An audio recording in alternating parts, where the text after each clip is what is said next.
things work is players and teams, they come out and they compete in our open qualifiers, and the best of the best make it into Series E. Now, what does that mean for them? Well, players will then get the opportunity to sign a contract. They'll get signed by one of our partnered brands. They will get a monthly salary, and they get to compete weekly for points and prize money. In Halo Infinite, it's every Monday night in a wide open entry bracket against other open squads, just like they used to be themselves, with, a little mix of the pros that want to come slide in and try and snag some cash. And then every single Friday, they play in an invite-only pro bracket with a winner-take-all prize pool there. If you and your friends want to get in on the fun, head over to matcherino.com/ESA to sign up. And if you have any further questions on how things work, head over to esportsarena.com. It will have you covered. Now, as we turn our attention here to tonight, some really talented squads coming out to compete here today. Faze getting geared up for Orlando will be competing here tonight. They've been really damn good as of late. Of course, that addition of King Nick has really catalyzed the roster, and they seem to be rounding into form. They will be a tough team for anybody to deal with in this bracket. We'll have to see if anybody can take them down. Meanwhile, Esports Arena Blue looking to build off of a strong yet still disappointing performance against Oxygen last Friday. They'll have their work cut out for them in the bracket here tonight. A couple of my good friends on the cast here today will be bringing you all of the action throughout all of our sets here. We got Tools and Clutch to break things down, and I'll be here in between to keep you abreast on all the developments in our bracket and more. But let's not waste any further time and get right into the fun here and kick off another night here of Series E Halo Infinite. Be back. Hello and welcome back to Esports Arena, your regularly scheduled program. I'm excited for the competition we got coming up here. I'm Shyway. It's again great to have my man Tony. We have some great action today. 16 is his KD right now. So we do some information on that player. Finally finds him hiding in the corner, ends up getting the double melee. Luckily, JK putting his body on the line. Gold Star beyond resources, 37 and counting, making 38. It just seems like they're in their heads. Hello and welcome to Series E. I'm Tools, that's Clutch, and we have some action for you guys today. Tons of teams coming out, both amateur and pro alike, ready to get into this action and try to take home a lion's share of that money. Clutch, how you feeling? You've been able to take a look at any of these teams? Anyone that's been interesting your eye quite yet? I think Yeso mentioned Faze is in this tournament. I mean, very excited. This is going to be like my first real look at them in a tournament environment. Been watching them scrim a few teams. They've been looking really strong with the pickup of King Nick. You got Complexity, who's been an absolute problem online for a lot of our top teams in the ACS.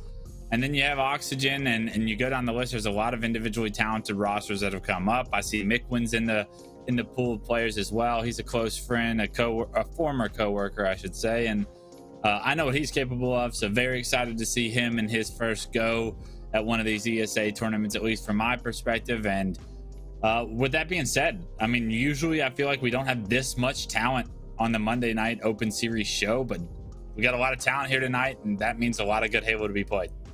And a lot of upset potential throughout this bracket. And if anyone's not familiar with the format that we're going to be playing today, it's pretty simple, but there are some things to know. So it is 4v4 single elimination until we reach that top 8 placings. Once you get within the top 8, we move into a double elimination bracket, best of 3s still throughout the entire way. And then if needed in that grand finals, there is a bracket reset for whichever team comes from the elimination side. $1,000 up for grabs, 600 to first place, 300 and 100 respectively to second and third. These teams are going to be doing their best to get through that bracket, but we have our first match available right now, and that's going to be in our winners quarter final, and it's going to be the Esports Arena Blue squad going up against the Faze clan roster. Always going to be a pleasure to see how these Faze guys play. I mean,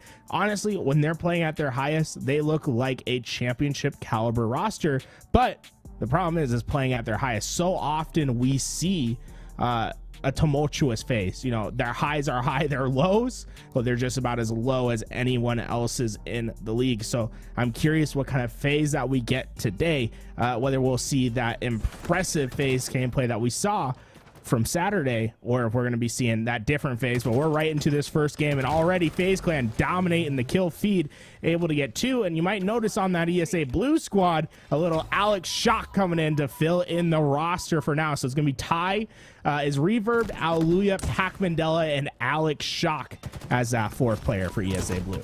Yeah, good to see they were able to pick up Alex Shock for the day. He's a pretty solid individual, especially for their tier of players. I'd say he's definitely impressed me, but gonna need to do a lot of heavy lifting against a team like Faze, and unfortunately no heavy lifting done yet on the side of ESA Blue. It's all the lifting on the side of Faze. They were able to get that flag across the map, get one on the board, and so as we can talk about it a little bit as this Faze team continues to develop. Any signs of inconsistency, I think you throw those out the window, because this Faze roster, every single time I've watched them play, they've been consistently pretty damn good.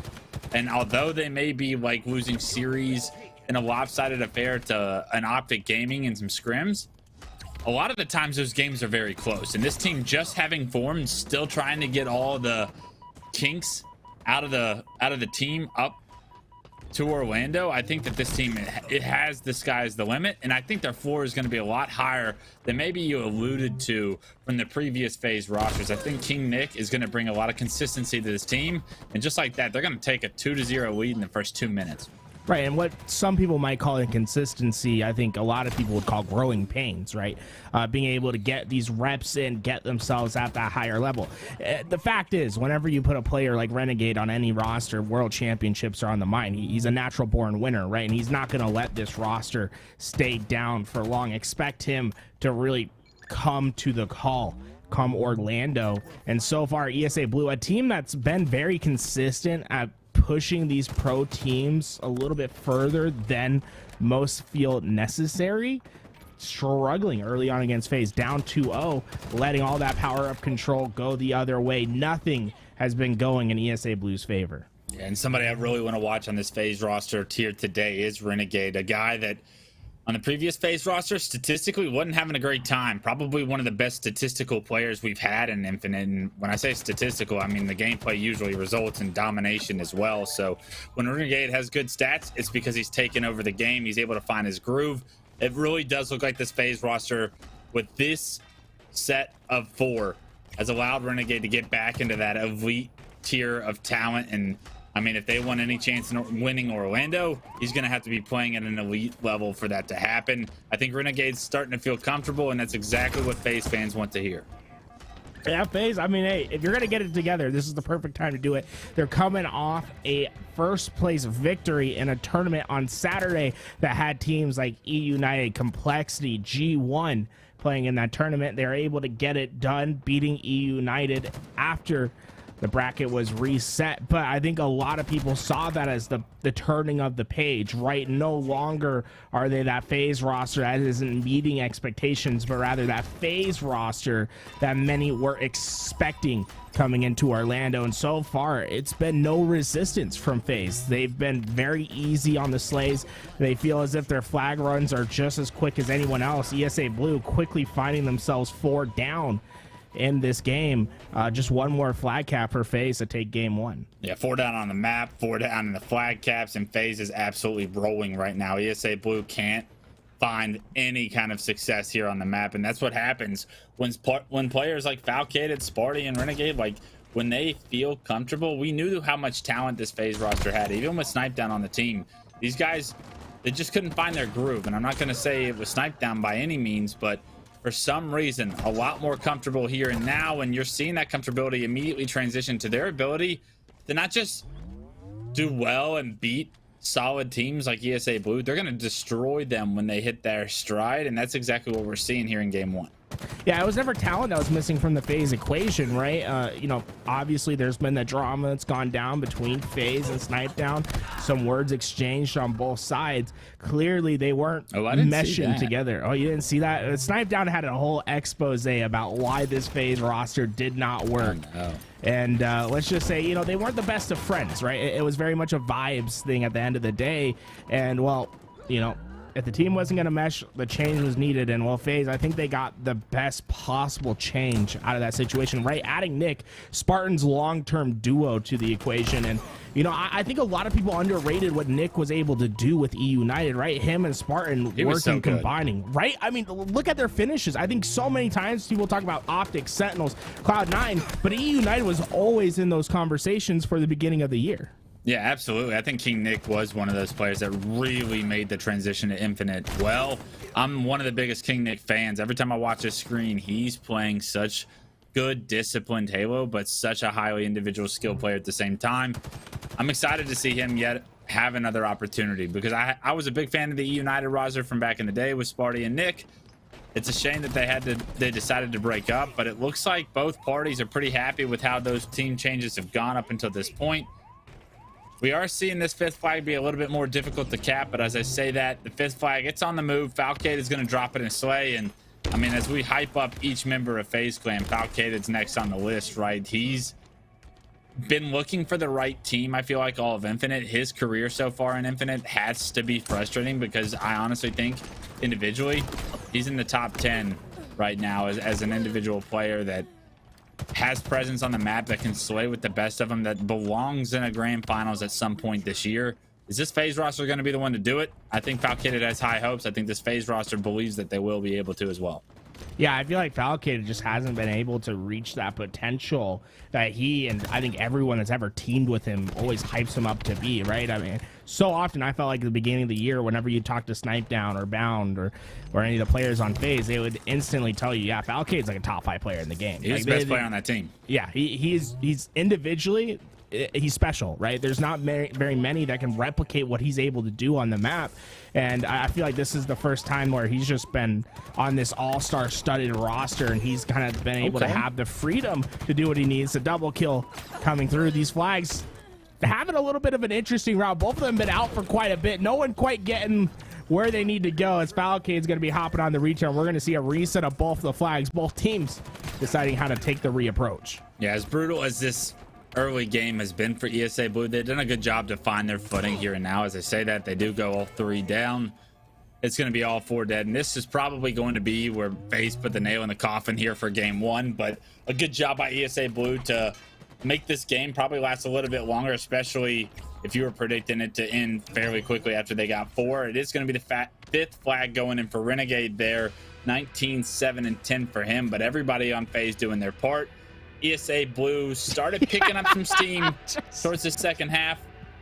You're laughing at the match imposing, I'm assuming. Oh my god, yeah, I did not expect to see that. All I'm pointing at one side. That's really funny. I think more teams should do that. I think we'll definitely see more coordination there.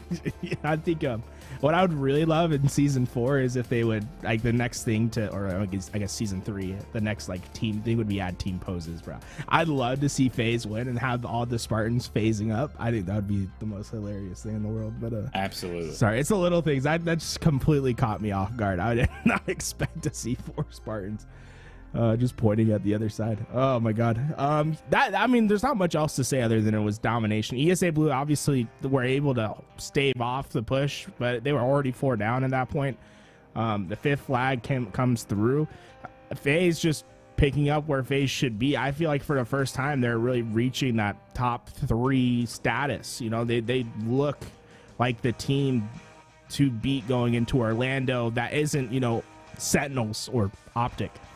I think there's some teams that would argue against it. I think we do have a lot of talent inside the top 6, and that's kind of where you want Halo to be. I feel like the best years of Halo, from my perspective, competition-wise, were when we went into a tournament and there were 7 teams that could have won this thing, right? And those are the Halo 3 The Reach days, where there was so much talent, there was so much, like, so many good players and strong teams, that you had these opportunities to say, this event is whoever comes out swinging, right? You have FaZe, you have G1, you have E United. They're all looking to make statements and find themselves in a grand finals. Optic and Sentinels are clearly your favorites here, but there's a lot of talent that if you're not playing well enough, they're going to take it from you.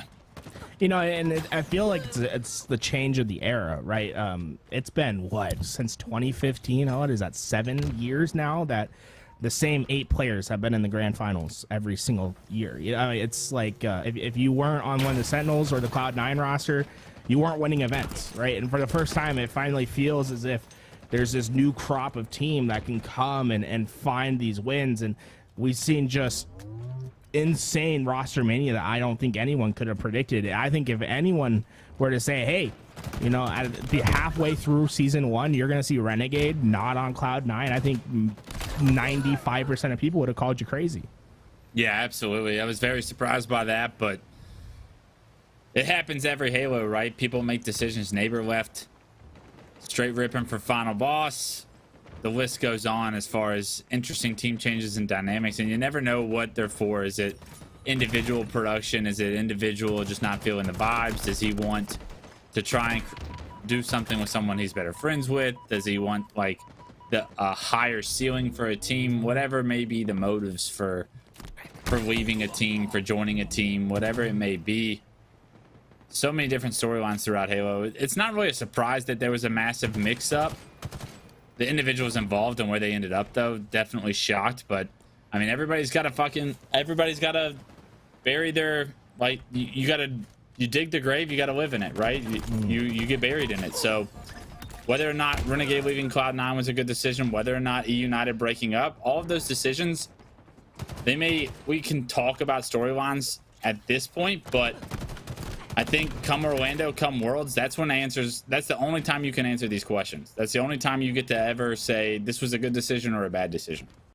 Yeah, I mean, and I think that's the great thing about competition, right? Is there's going to be an answer, right? It's either going to be Cloud9 or FaZe that finishes above each other, and we'll have to see where that one goes. And it really feels like that 3-legged horse race, because you also have United in that conversation now of where they'll finish.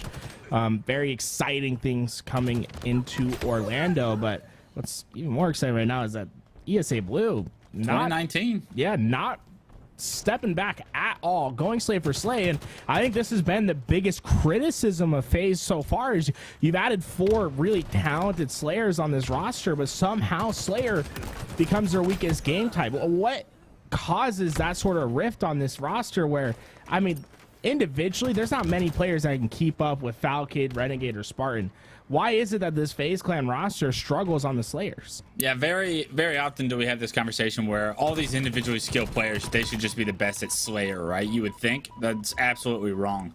Team Slayer is not necessarily about who can get the most kills in games. It's about efficiently trading kills out with your team and those strategies. And a lot of it has to do with, do you have players that like to play the same pace together? Do you have players that understand like the buddy system, the like bait and switch formula, right? So often those teams have a much more success rate than the team that has a ton of individual players, because a lot of the time the Royal 2s of the world, the Snipe Downs of the world, the Spartans of the world, they play a solo style of Halo in a sense, right? They're off doing their own thing a lot of the time, and yeah, they get kills, but in Slayer it's all about getting numbers and then turning those numbers into advantages where you get a couple more kills. When I was on a team like Dynasty where it was me, Destin, Hines, and APG, we didn't really have a main Slayer on our team back then, but we were one of the best Slayer teams in the game because we all rolled together and we're all there to help each other, to capitalize on each other's damage, and because of it we gained the lead in Team Slayer because the objective is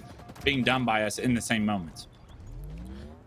Honestly, teamwork is always going to raise a premium. You know, you can only go so far with that individual talent. I think that's where we're seeing FaZe kind of adapt now, is getting a little bit more together as a team. And I think this is where they're going to start to separate themselves, right? A little bit early game, blunders, keeping the game pretty close. But now we're starting to see FaZe Clan open up the score a little bit, 37-32, 5-kill lead at the moment.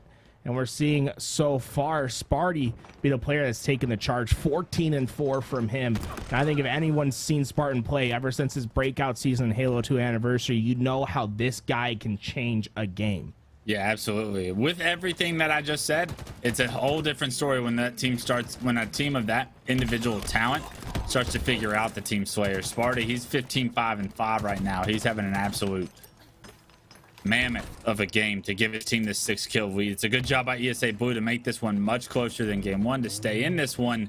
But an individual performance like the one Sparty's putting on, it can easily win his team a game 2 or a team slayer in a series.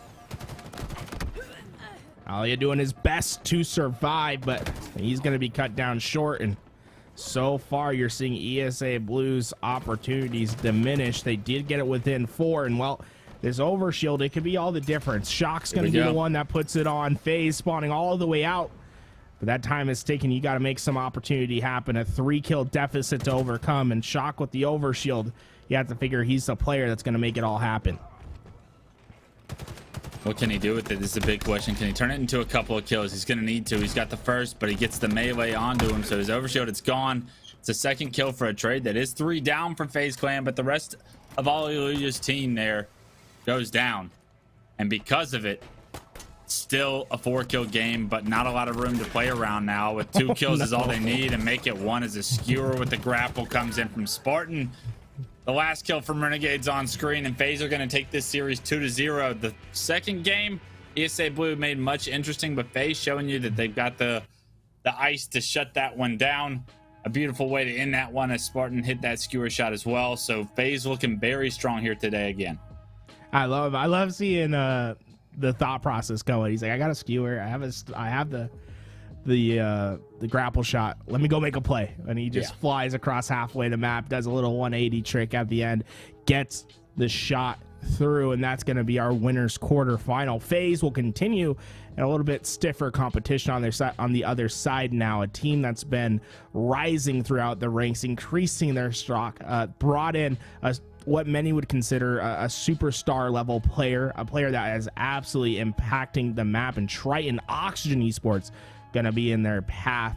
They've had their up and downs. They've had incredible upsets throughout the open series, but they just haven't quite been able to put it all together throughout an entire tournament. But this is their moment right here to, put one to FaZe. Oxygen Esports, Triton's been incredible for this roster being added from that complexity side. How are you feeling about this Oxygen Esports squad going into Orlando? Nothing about this Oxygen squad shows me that they have what it takes to kind of get over the hump that they've been at throughout their infinite careers. I think that they're a top 16 team, easy. Top 12's achievable. Top 8's a stretch. Top 8, they're going to have to come out guns blazing, probably have a pretty good matchup, and they're going to have to make some plays. And that's what it takes sometimes to get the job done and to get a top 8 placing that these guys want. Anything past top 8, I'm going to go ahead and rule out. I mean, no disrespect to those guys. I know that they have some individual talent. I know that they have some high hopes. Prove me wrong. But at the end of the day, there's just so much. The top 16 is littered with talent, especially when you start bringing in the European teams, the MX teams. Those guys are just as cold as Oxygen, if not better. So they're going to be underdogs in just about every series within the top 16. They're going to have to create some upsets, and in order to do so, some guys have to be playing better than expectations, better than their normal selves, better than their best, in all honesty. And what a hell of a time to try and break that out at Orlando, but you also want to see a high level of play going into that to know that it's possible, or know that as a betting man, that's a percentage odds that's worth going towards.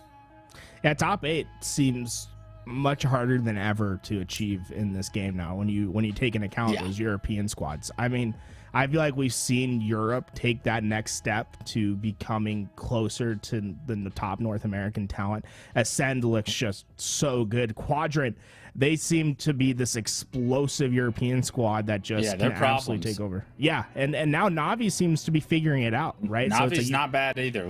Those guys are all going to be in the top 12. If all 3 of those teams aren't top 12, I'd be shocked based off the talent that I saw. I mean, a couple of them, Quadrant was a couple of kills away from knocking Sentinels out of the tournament. Yeah. At Kansas City. If that just shows you anything, are they going to have the wherewithal? And I mean, you got to take into the fact that those guys are traveling across the world in order to get here, in order to play. So there's things that can happen, with traveling that far, with changing your diet to American food specifically. There's a lot that go against those guys. Don't get me wrong. Right. Domino's is not what's good for their stomachs, let me tell you.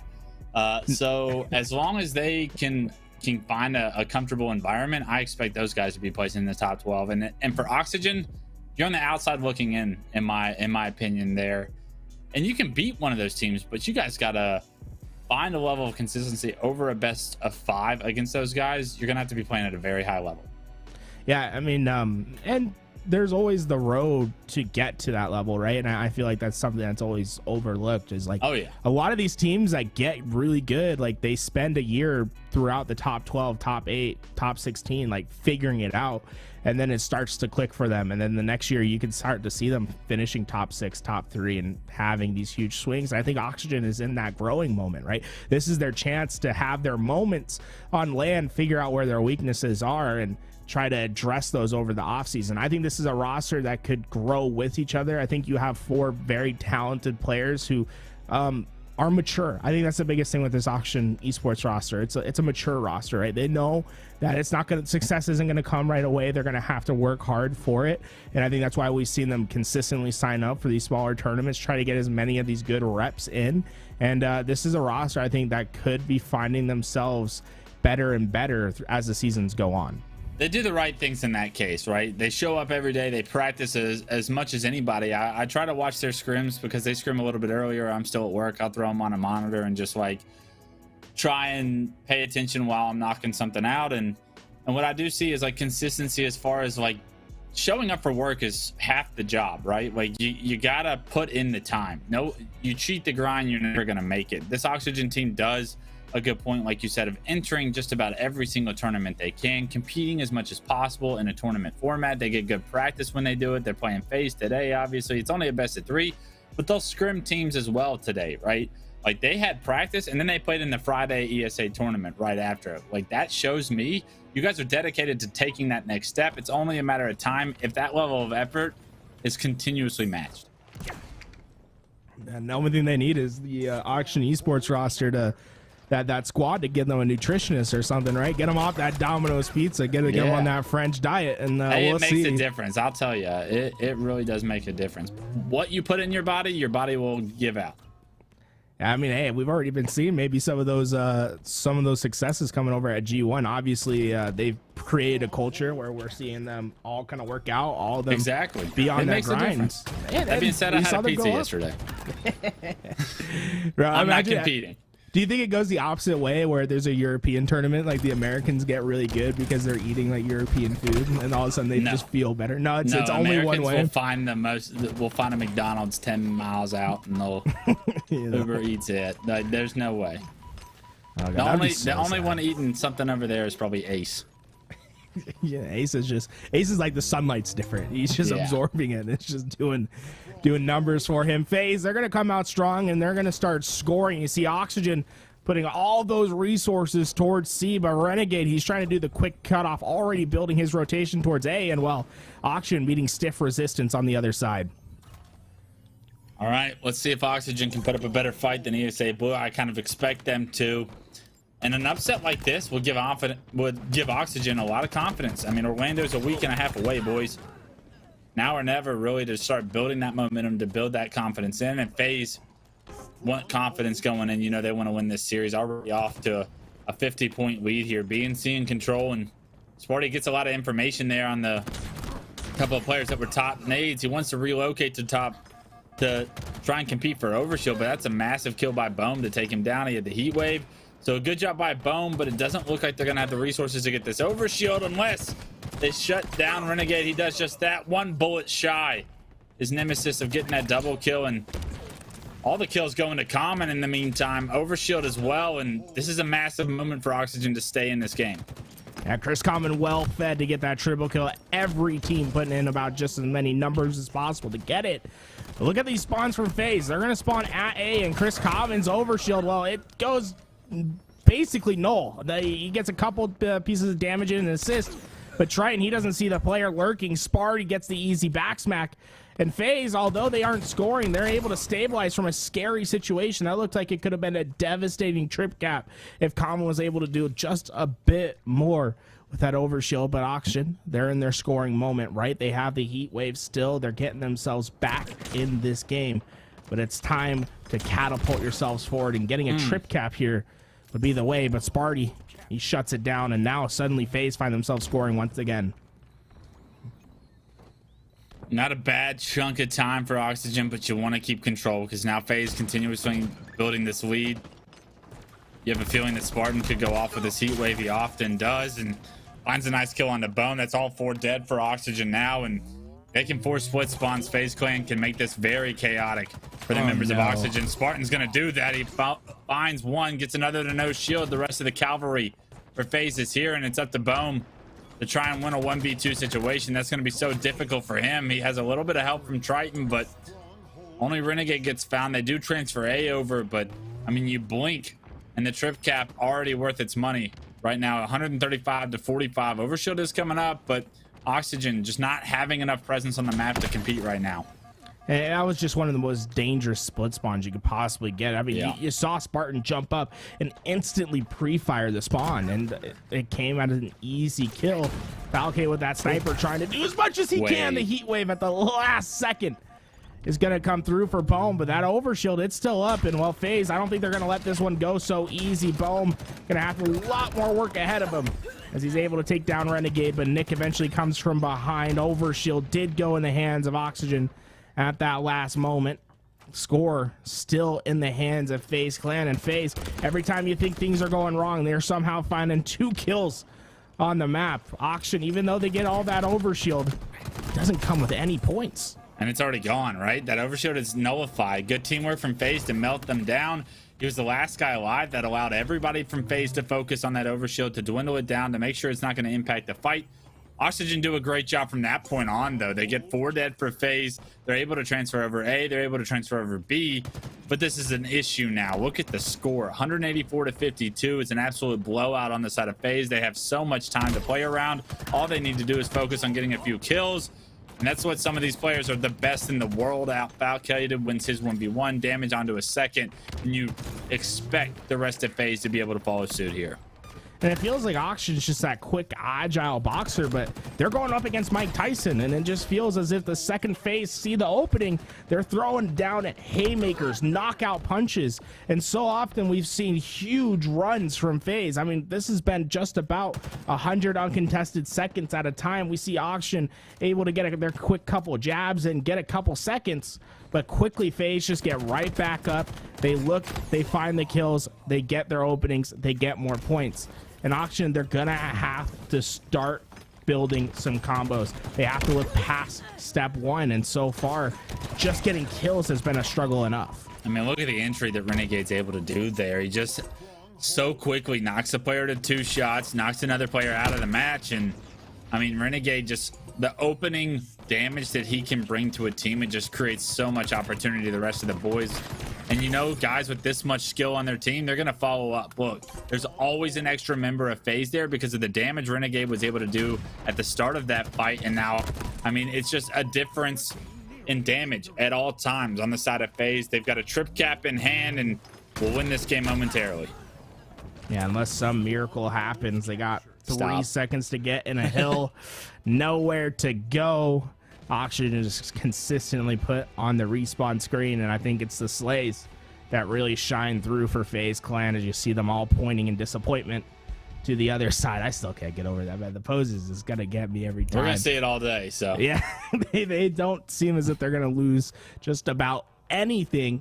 And Oxygen, I mean, we saw great moments from them, but that's all that they were, just moments, right? How do you get those moments to start chaining into each other and creating sustainable gameplay? The big thing is how fast Faze were coming off their spawn. It was when Faze would go 4 dead, immediately they'd be able to come off spawn and somebody would get a kill, right? At all times, Oxygen, when they had control, they would lose the first player. They would not be able to pressure Faze on their spawns. The opposite's happening when Faze has control. When Faze gets all 4 dead, you see Spartan jumping into the 3rd final stronghold. He's 4ing a guy as well. And immediately that just continues pace and map positioning and every advantage that Faze could ever ask for.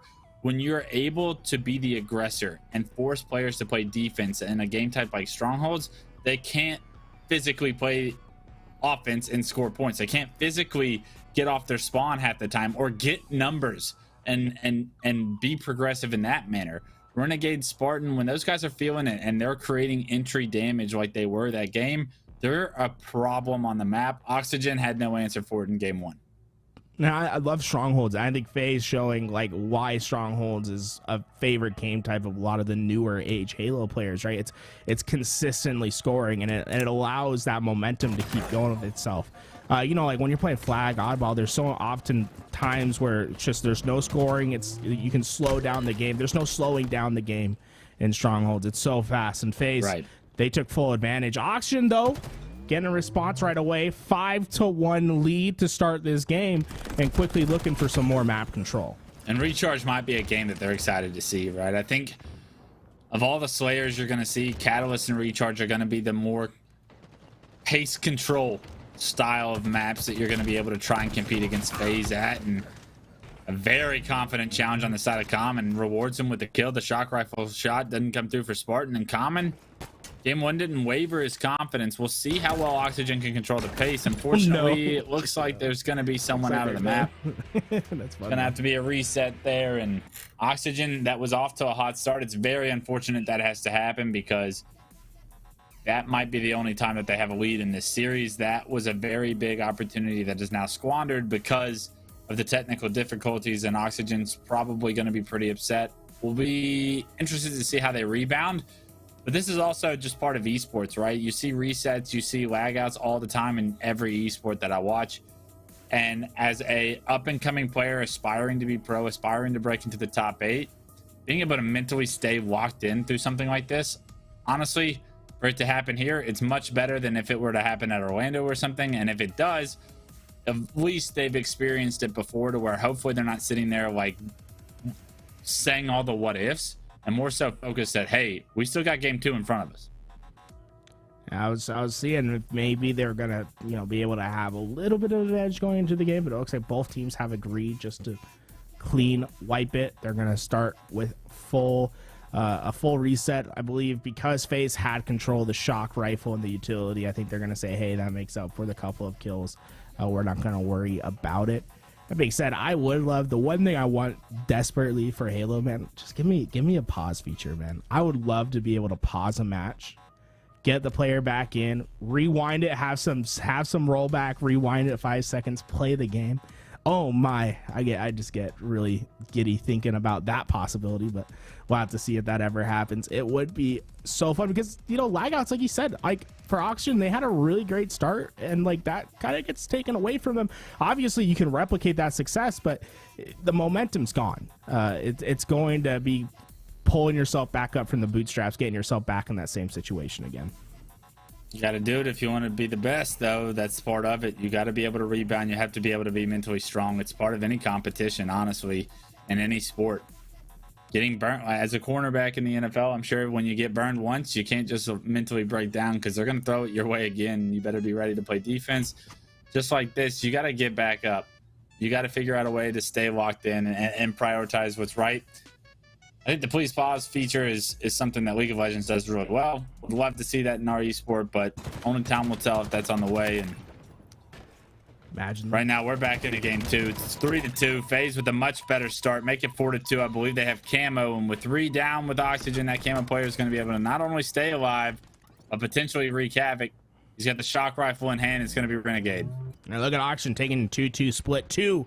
Going towards that long haul 1 in tower. And Renegade, he somehow found the player that isolated down in that Mangler pit. And he's looking to get the finish with some shaky shots. Renegade not going to come out on top. Luckily, the trade's there, but some uncharacteristic misses from Renegade. Yeah, that was bad. That was a bad camo play right there, Renegade. He feels comfortable enough in this series to take that shot, to take that angle, to challenge like he did. I don't think he would have done that against maybe one of the better teams in the world, but maybe a little bit of lack of respect for this Oxygen squad, now up 1-0 after a dominant performance in game 1.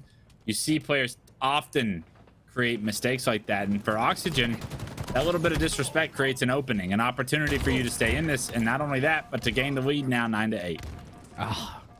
Just when you think those players are going to be able to take down Renegade and get some more options, the nades fly through. And it's 3 down once again for Oxygen. And Renegade having a chance of redemption here. Shock rifle back in the hand. And he knows where the respawn is. He's that first player in point of action. Looking for some headshots, but you can see how Auction being very wary of where they can expose themselves. And Renegade, he decides, hey, I'm going to go take away your isolated player. Gets right into the face of Common. And that'll give a numbers advantage for Faze for the next 8 seconds. Renegade still yet to find a nice shot with this shock. You think it's only a matter of time, but clearly not on his A game, at least at this very moment. And that, once again, is a window that Oxygen can remove the shock rifle, start to put it to work as Triton finds a headshot with it in the kill feed. Unfortunately, FaZe Clan's been able to find this camouflage in the meantime, and Sparta, he wants that shock rifle in hand. You know how much he prioritizes this in his gameplay. So now with camo shock in his hands, Sparta might show Renegade a thing or two on how to make a play. Camo short-lived, but he still has opportunity. The shot goes in, a little bit of interling damage, but not enough for the kill. Information is in, though, and you can see the rest of FaZe starting to mount their pressure towards that turbine. You have to figure it's a matter of time before this pinch comes in. And Sparty, he's just waiting for the go-ahead. And there we go, Renegade across the map. Oh my god, did they expect a split? Sparty has an open kill. He is going to be able to eventually get that kill. Once again, maybe a little warming up need to be done with the shock rifle. We're seeing some uncharacteristic misses, but they're coming through. And FaZe, they've got themselves a bit of a lead to work with now. And oh my, Renegade feeling confident taking the reach out. Common goes down with the help of Nick. Yeah, good teamwork from FaZe there to clean up. Everybody was focused on Sparty for Oxygen. They end up getting the kill, removing the shock rifle once again from the hands of FaZe, but at what cost? FaZe have been on a roll ever since. They gave up a lot of map control, had a lot of focus on just one player. And with that, Renegade now being aggressive, commando in hand, able to knock a player off top heaven. You blink, the lead's already up to 9, and FaZe, they're starting to pick up the pace once again. It's going to get hard for Oxygen to be able to compete with this pace with no map control. And it's FaZe, these players from FaZe, you know, the individual talent is there in spades, and you can kind of see it with the commando rifle, right? They're very confident in their ability to keep this gun steady and to get the quick kills. Just seeing how they whip this gun around, it is an absolute monster in the hands of the right players, and you so often see those with the highest skill ceiling using this weapon in particular. Valkyrie doing his best to get the damage down range, but that camouflage is going to go to Oxygen, and probably their last chance to get back into this game rests with that camo. All right, first camo of the game for Oxygen. Unfortunately, you're down 9. Zabome, he's going to feel the pressure of this score here. He wants to be aggressive. Going to be able to at least try and help Nemesis here, but if Nemesis isn't able to play his life, that would be upsetting. He is. Ends up getting the kill, staying alive. Good use of the camo so far, but as it runs out, and maybe not the power curve you're hoping for with the camouflage, you're only able to transition that one kill. You're not really able to use that one kill for a numbers advantage opportunity to gain more map control, to maybe snowball the numbers further into your favor. And because of that, FaZe do a phenomenal job of, when they don't get the camouflage, they slowed the game down to a point where that camo maybe didn't have that curve that you were hoping for on the side of Oxygen. Shots are raining through Oxygen. They've been able to keep FaZe at this back tower, but they haven't really been able to complete the collapse. Finally, Triton makes that first move. Renegade will go down. Chris Common finds his own kill. And while Triton, he needs to get the next, but Falcade just able to move his head in time. Stays alive and gives the spawn back to FaZe. They're going to have something to call home once again. And Oxygen trying to set up for this next camouflage, but you have to figure the tables have turned with the shock rifle moving hands. Yeah, how's Falcade going to play it? Everybody on FaZe has had their turn here with the shock rifle outside of King Nick at this point in the game. And Falcade is one of those guys, we hyped him up about his individual skill, and we're seeing just a moment of that individual skill. He gets one, knocks another player to no shield. Can't quite expect the pressure from Catwalk, can't deal with it either, and he's going to lose that shock rifle. But at 39-90, Oxygen have got to find a way to have better control, and right now, unfortunately, Spartan taking that control that they tried to take over towards Elevator, flipping it on its head, getting a few kills while doing so. The lead's up to 12. Yeah, no, camo moving back into the hands of FaZe. You have to figure this one's over. And Sparty feeling a bit confident. He's going to go right through the middle of the map. No respect to the cross. Well, it does come at the cost of his life. Common going to be able to get that kill, but really just a trade game from here on out for Faze. As long as they can go 1 for 1, they will come away with this win. And I mean, this should just be a definitive win for Faze at this point, with only 1 wipe away from cleaning this game up. Yeah, I don't see Oxygen being able to get off their spawn here. Not a lot of control of the map right now. Difficult positions from the players that are alive. And also just isolated. One-on-ones across the board. The positioning doesn't benefit them either.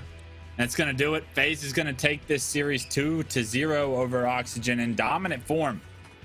And you want more out of Oxygen going into Orlando. I'm sure we'll have more opportunity for those guys. But Faze Clan, they continue to look very strong, continue to find success, and this just builds more hype and more like just recognition to the opportunity that Faze is going to have at Orlando. I couldn't be more excited to continue to watch these guys, not just today, but as they continue to just polish their gameplay together. Yeah, I think it's also just showing the differentiation between, you know, a top 6 team and a top 12 team, right? There's levels to this thing, and Faze, I think they're showing that they are on that next level and that they're playing for championships while Oxygen is trying to play for placings. That being said, Clutch, I think we're going to throw it back to Yeso on the desk to break down some of the action that's happened today for Series E. Thanks, gents. A lot of parallels, honestly, between both of those series. Really strong game ones, a little tighter in the Slayer game there in game 2 for both series, but Faze still looking pretty dominant all throughout. They kicked it off against Esports Arena Blue to start their top 8 run here. That won the 2-0. They kicked it off on CTF, and that was an absolute bodying of Esports Arena Blue. Not really going to mince words there because Faze looked dominant in that performance. Esports Arena Blue looking better in the Slayer. Honestly, had a couple of points kind of early on where they'd gotten a kind of 2 to 3 kill lead, but Faze kept it close for long enough and then really hit their stride in the back half of that game, finishing that one strong to take the 2-0, knocking Esports Arena Blue down to the loser side of the bracket. They then roll into this matchup with Oxygen, and I think Tools setting that up in the right way, right? A top 6 team versus a top 12 team, and those are kind of the 2 separate echelons that those squads are in, and I think Oxygen's ceiling is very high, and they've been looking good lately. We, of course, got a really good look at them last Friday in the Invitational, Friday night, and there's just still work to be done there. A lot of good names on that roster, and as I said, the ceiling very high, but Faze so good. And they seem to be so in form and have really meshed well with the new addition, Nick, coming in to replace Snipedown. And Snipedown heads over on loan to United. And Faze kind of rolling, pumping on all cylinders right now. And they look like, a huge threat going into Orlando. And they did much the same in this set that they did to Esports Arena Blue. They started on strongholds, dominant in that one, absolutely crushed that first game, and started again a little close early on against Oxygen, but Faze really got going earlier in this one. It really wasn't the second half. It was really before we hit that 25-point mark that Faze really kicked it into gear on Slayer and ran away with that game, ultimately winning by a pretty wide margin there. So Oxygen heads down to the loser side of the bracket. They'll be waiting in losers quarterfinals. Meanwhile, Esports Arena Blue actually have to play against Native, Piggy's squad down there in losers round 1 of top 8. So that's going to be a very tough test on that side of the bracket. So plenty more, though, to cover here. I believe we'll be coming back with the winners side semifinals on the other side of the bracket, so we'll find out who will be facing Faze Clan in winners finals. We will have all of that action for you and more when we come back.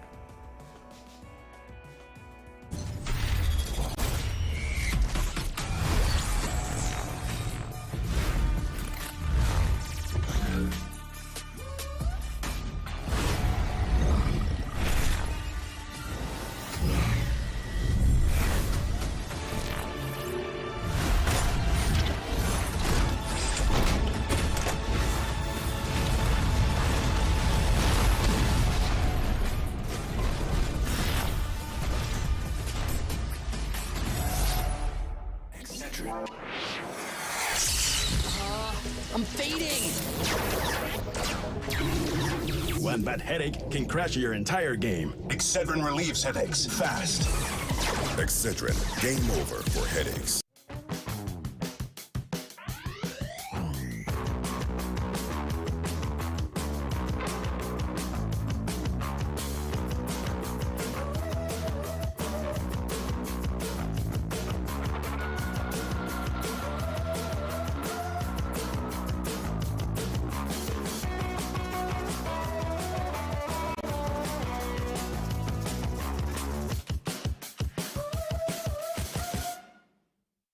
When the chicken is this crispy and this tasty, it doesn't matter what else is for dinner. Tyson crispy strips are so delicious, they'll be your favorite part of every meal. More crispy chicken, more family faves, more to love. Tyson.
Hello and welcome back. More Series E action today. I am Tools, that's Clutch, and we have our other winners semi-final ready to go. Faze Clan waiting in that winners final. The winner between Stainers and Complexity will be the team that reaches them. And while Stainers, an interesting squad, a little bit of a pickup roster, Clutch, but it's going to be Gilkey, Mikwin, Collect, and Rami that makes this team of four. What are you thinking about this Stainers roster and what kind of chance they have versus Complexity?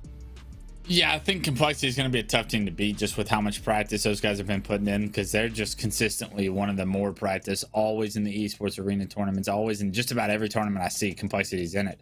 And they are a monster to deal with, especially online, no pun intended. And I love the talent that we're seeing from Stainers. I think that those four players are very individually skilled. I love the fact that Mikwin's here. Gilkey's one of my favorite players to watch. I think Collect is a definite talented up-and-comer that needs to be able to piece it together a little bit more in the strategy and the forming of teams and everything. But that he's young, he's new, he's going to get that done. Rami's always a nice glue piece to have. So they're going to have an opportunity to create an upset here. But it would really take a special performance, I think, from Mikwin and Gilkey specifically in order to get over this hump. Yeah, I mean, that's definitely a possibility. I think when you look back at Halo 3 Master Chief Collection, that little era that we were playing, I think Gilkey was considered, if not the best, one of the best players in that era. He was very good. Mikwin obviously has been on the pro team, but I think he's been itching. I think he counts down the days to getting back on the sticks and being able to definitely compete. And, we'll have to see what he has in him today, because this is not going to be an easy matchup. On the other side, like you said, Complexity is a team that grinds, and they get better every week, it seems. You know, their biggest problem, it's the ice factor, though, right? When it comes to finishing out series, I can't tell you the amount of times I've seen this Complexity roster up 2-0 in Game 5, need to finish it out, and just can't get that job done. We saw it on Saturday where they had a 2-0 lead over Faze to start the tournament, lost that series. You can't afford to let those sort of series slip by them. Complexity need to come out, be strong, finish of their fight. Composure is a big name of the game for a lot of players as they climb the ranks, right? How do you deal with different situations? That's why the best in the world, they've been the best in the world for about a decade now. It's because they are tried true veterans that understand the best of 5, it's not over until the 5th game or until you win 3, right? I guess that's where it ends. And for a lot of teams, you win a game, you stand up, you win a game against a heavy favorite like a Faze clan, and you stand up, you're thinking, wow, we did it, we did the unthinkable, we're here now, we're able to compete with these guys. Sit your ass back down in that chair and finish this series before you say a word. Too often do you see teams prematurely celebrate, and with that, I think like learning lessons can happen, right? Because I think it's probably good for Complexity to experience that. Maybe the next time they'll understand that, hey, this tournament not over until it's all said and done. And I think they have so much talent, so I love the fact that Complexity is going to be able to like be tried true and experience a lot of those highs and lows going into Orlando, going into Worlds, because this is a team that if they're playing at their best, they can make a lot of noise. Well, Stainers, they are the first one to strike, got the opening kills and the opening points, but Complexity, they answer right back, and they force Rami to make the play. He has to throw that sniper down, and well, the overshield, a big part of that reason why Complexity was able to bounce back so fast. But already we see a trip cap in effect for Complexity, and well, it's not going away anytime soon. You see how much pressure they're putting on these hills. They're not letting Stainers have any room to breathe as Monster wins the big one-on-one. But just as we say it, here we go. Stainers, they're able to get 3 down, make it a clean wipe, and a counter trip cap on its way. Trip cap for Stainers. How long can they hold it? You can win games so quickly if you're able to get a couple of rounds of slays here, and is Complexity going to let that happen? A lot of kills going in Complexity's favor. You're not able to finish the one shot. If you're Mick there and that's one you're going to want back, you probably would have gone down to the second player, but just weathering the storm, the amount of pressure Complexity is going to be able to apply now that all 4 players were alive, it's going to be something very difficult for Stainers to deal with. This player back Mud, it's Collect lurking in the shadows, able to find a kill, and he started off this one hot, 7-0-3, and that was a massive kill by Collect to stop the momentum that Complexity would have once had. And now look at this, it's directly resulting in a potential trip cap situation for Stainers once again. Yeah, really showing how powerful the individual gun of Collect is, right? Because Cycle, he heard him. He had the angle. He had everything. Height advantage going in his favor, but the BR just too strong from Collect. Unfortunately, though, Stainers not able to keep up that pressure. They lose the overshield at a pivotal moment, and while the trip cap, it's on its way, and Cycle, you know he's not going to be backing down from anything. He immediately pushes forward to B. He's going to get the cleanup and the reset. Complexity back on top. Cycle is going to be able to play this one just about perfectly, picking up kills, getting the reset, continuing to score. What has been several opportunities for Stainers to get a trip cap, run away with this potentially. Phenomenal job by Complexity to stay in this game up until this point. And now it looks like they potentially are going to take the lead here momentarily. They can get 1 round of slays here. They'll be able to. They're trying to get the snipe, but can they get away with it safely as Monsters knocked to no shield? A couple of players in between him and staying alive here, and he needs to find a route that'll work, and that'll help create an opening when there's not one. Collect goes down to the no-scope. He almost got gifted another opportunity. Gilkey got the ghost melee, but the kill still goes in his favor. Complexity see the respawn screen, and well, a double cap could be in favor once again as A and C control moves back to Stainers, but Neuronical, he's quick on this flank, and he's at the back tower. He knows where one's at, but the player from tower could surprise him. Gilkey's going to be able to be in control, showing how important that back tower player can be. Gilkey single-handedly stops the flank of Neuronical. So difficult to get a good player off this position. He decides to get out of tower to help his teammate, picks up a killing spree. Gilkey surrounded by enemies now. One's bottom middle, one's on the scoreboard. Takes too much damage, I'd say, but in the meantime, at least Collect's been able to use that as an opportunity, a window where the focus was on Gilk. He slides in, gets the overshield, and although he only gets 1 for his name, At least he removes the overshield for potentially Complexity's ability to get a push. And look at this. Would have been a trip cap, but immediately a phenomenal play by Rami to get out of dodge. He would have lost his life there very quickly without being able to transfer over A. He actually just gets out of A entirely, and because of that, he's able to help his team at least control B for now. What was once going to be an opportunity for Complexity to get a trip cap here is now at least stalled because of the play Rami just makes. Yeah, Rami, it went the strategic retreat, right? Not necessarily giving up too much, but unfortunately, just because it's the right play doesn't mean it's going to end up with points for your team, right? They have to get slays. And that's where Complexity, it starts to feel like they're heating up quite a bit. Monster, he's just about double positive with 6 assists with his name as well. And I think that's really been a big difference maker, is just how this Complexity roster has been able to slay. And I think Stainer's leaning a little bit too much on Collect right here. He's been the player to watch as he's been lighting it all up, but somehow a circus throw. I think that thing bounced off 4 walls and it finds Collect's forehead. And well, he'll see the respawn screen. Complexity able to bat their way back into A. And look at the level of slaying Complexity is able to do right now. Psycho with 13, Vetra with 10, Monster with 12. Everybody really picking it up. And you know, Neuronical's got to be filling in the gaps somewhere. There's not enough players on the map for everybody to get that many kills. It's only Collect right now on the side of Stainers with 15. That's broken double digits. And the Complexity roster is now starting to run away with this. What was once a substantial lead for Stainers, it's a race. Complexity with momentum now look to build a very significant lead here. It's up over 40. Overshield and Sniper coming up, and this is where the game could get ugly. The Overshield in the hands of Stainers. Cycle is not going to be able to survive as it's Collect who's been able to push through, and I love that aggressive play towards C. Collect gets the reset, and now the trip cap's dangerous, and Miquin, he has other things on his mind. He's going to go back towards B, but he's in a perfect position to maybe challenge out A. Yeah, look at this. What was once what I thought was going to be an opportunity for Complexity to blow this one wide open.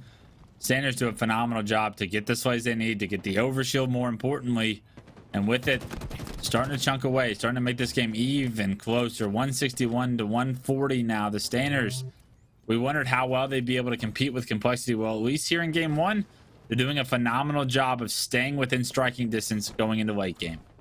And Miquin, he's been a solid figure piece at B, but you can see Complexity pay that no mind. They sent 3 players on the rotation to C, and they are able to easily break through, getting themselves a score once again.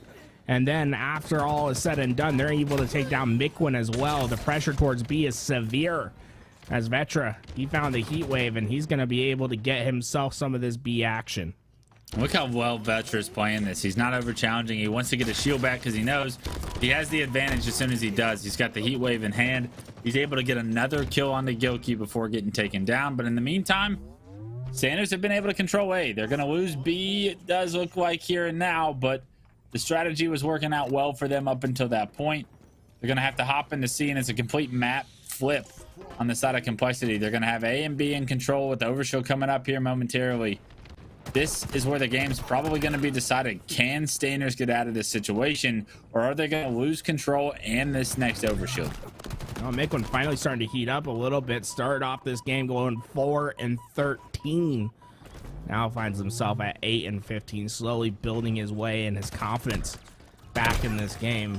Well, he is just finding kill after kill as B will rotate into the hands of Stainers once again. And well, I think their shining piece throughout this game has really been the overshield control. It seems like Rami and Collective just been taking their turns on putting this thing on their body. And it's such a tough place for Miquin to be in, right? Because everyone else, they're scrimming. They've been scrimming for 9 months now. The game's been out. They've been getting practice in HCS formats and team environments. He's playing against a completed Complexity team that scrims every day. Miquin doesn't have a team right now, not able to compete. It's difficult to continue to keep up with the pace, so we'll see how that challenge is kind of answered here from Miquin as he continues throughout this tournament. Right now, maybe not statistically having the best game, but keep in mind, is playing against one of the best online teams that we have here in the game, one of the most practiced teams as well in Complexity, and they are nothing to push away. They are a threat to everyone when they get on and scrim. It's a matter of will they do it at the LAN, and Complexity looking very strong, but Standard's doing a phenomenal job to stay in this one. And I mean, you got to give your hats off to Collect. Every time we go to his screen, he's got a heat wave in hand. He's doing a good job of controlling the power weapons, and it's resulting in a lot of kills so far. Yeah, unfortunately, the team just is not able to keep up with the Slays. Complexity just starting to finally separate themselves through this game, and time is quickly running out for Stainers, and with Gilkey dropping, their opportunity diminishes greatly to go down, and Vetra's looking to put the finishing blow as the rest of Stainers will follow. With just 9 seconds left in this game, it looks all but impossible. Yeah, this is such a tough position. I don't think anyone's in a position to try and do anything about this game one going into Complexity's favor. So the game, it was fairly close, just a 60-point victory for Complexity. It's good. The job gets done, and Complexity, you know that those players respect the Stainer squad that has been put together, but they maybe just didn't have enough chemistry, enough coordination in order to really compete with one of North America's best up-and-coming teams. Yeah, and it always shows, like, you can have a great pickup squad, they can go far in these tournaments, but when you're playing against the force teams, right, the teams that are really there, it's hard. It's not going to be easy. I mean, Stainers, they went through Fnatic to get here. You know, Fnatic, they've had their ups and downs, still very talented on that side, but I think Stainers showing, you know, that they had a little bit more talent there. Complexity is a different beast, and it's going to be a hard win if they are going to take this one through, especially when Monster's playing at his highest level. I think there's been a lot of questions with Monster with his LAN performances, being able to keep up, but when he's on pace like he is right now, when he's playing at his highest level online, you said it, Complexity's like the most dangerous online team like that I've seen in recent years. They are just a different beast in these tournaments. G1's up there. That is G1 true. is definitely up there. But as G1 well, hasn't had the LAN experience. Like, they haven't been on LAN yet to say that they aren't a LAN team. You know what I'm saying, Clutch? Has this Complexity roster? Yeah, they went to LAN and got. Well, actually, they haven't had. No, they haven't. That's true. That was a rhetorical question. Just think deeply on it and just know that I know what I'm talking about. Hey, I know what you're talking about. 95% of the time I spit facts. 5% of the times I'll tell you Cloud was better than me at Halo. So G1, are you saying that they aren't going to be, you know, performing on LAN? Is that what you're saying? That's not what I said. Wait for predictions. They're coming, I'm sure. Oh, wait for predictions. That's what I love to see, the little graphic. Gotta build the hype, right? I just feel like your predictions are usually anti-hype because they're usually right. I mean, what I feel Kansas City, you were pretty spot on. Yeah, I know, right? Kansas City, I was on the money. Yeah, that was crazy how on the money you were at Kansas City. And that's like impossible to do because I think upsets are bound to happen. Anybody can win a best of 5 as long as you're in the same stratosphere as the team. So there you said it. We got lucky there. Maybe one of these days a casino will start taking odds on the HCS tournaments, Clutch, and you'll make your clean house. You're gonna have to, like, they're not even gonna allow you to bet. They're gonna have you like set the odds. Everyone in the chat, when that starts happening, I'm quitting my day job and we're gonna be billionaires. Clutch the bookie, the Halo bookie, coming soon. We're already seeing a fast start from both these teams, back and forth, 4-5. As Stainers is trying to find their way back into this series. They've got the shock rifle in their possession, but Complexity, they're a damn hard team to beat. Tough to beat, but if you're gonna do it, it's probably in the Slayer, where you need a little bit less coordination, where you need a little bit less chemistry, where flying together and just capitalizing on damage is the name of the game, right? So this is a very winnable way to stay in this series a little bit longer, to push this to a game 3 where maybe you get the Mikwin game where he just pops off, right? That's what you're hoping for. Gilkey's done a successful job, not necessarily getting the kills, but just keeping this weapon away from Complexity, always going back to the safety of his teammates. And, well, that's all you really have to do, right? You don't have to be the flashiest player with this gun. As long as you have it for long, extended periods of time, you're going to find the picks eventually. And so far, Gilkey, I mean, has he even died yet? No, I mean, just 1-0. We're 2 minutes in this game, and you know, it's not showing up on the stat screen, but he is doing his best. And man, Monster Strafe is nasty, but Gilkey, he comes out on top. Cycle with the early trade out. You're starting to see the action spring forth. Both these teams going at it. Collect and Neuronical, the nasty trades from both sides, but Neuronical will be the player that falls. Collect stays up on top, and all the action goes down, but who got away with the camouflage? Who did get that camera is the big question. It doesn't really look like Stainers are in any position that I can see. It's got to be Monster in the kill feed, but he does go down, so the camo probably negated at this point. 18-12 now, though. Stainers, 6 kills is something you can play around. You can kind of trade out damage, and hopefully you can build some pressure onto the members of Complexity, because right now Complexity, there is that added level of we can't lose to a team of pickup players, especially going into Orlando. This is kind of like a moment for them where they need to be able to weather this storm and come back, and Miquin's not having any of that. He might have had a statistical rough game 1. Miquin's found the shock rifle in game 2, and he is one of the best snipers to ever do it, so don't be surprised when he puts his name all over this game 2. I felt like I was transported back to Halo 2 Anniversary for a second right there, just watching Miquin not miss a snipe. He is 23 times on my team in game 5 and game 2. Well, you know. He's gonna be so mad if he rewatches this. Hey, you know, we all have the low lights occasionally, but when it comes to the sniper rifle, Miquin has highs rather than lows. I mean, he is. I think he is in an argument as like a. In my opinion, you know, Clutch, you can correct me. I'd put Miquin in that top 5 of all time with that sniper, man. He is absolutely filthy when he gets that thing to work. That list, it's long, and I'm not going to put a number next to it, but whatever that S tier is, Miquin's in it. Camo up once again. I believe Complexity has the better angle for it, and it looks like Monster's going to be the player, but yeah, is able to stay alive, and just by a hair, as he looks to get himself back in the action. Let's see what he decides to do with it. Gonna get into pipes here.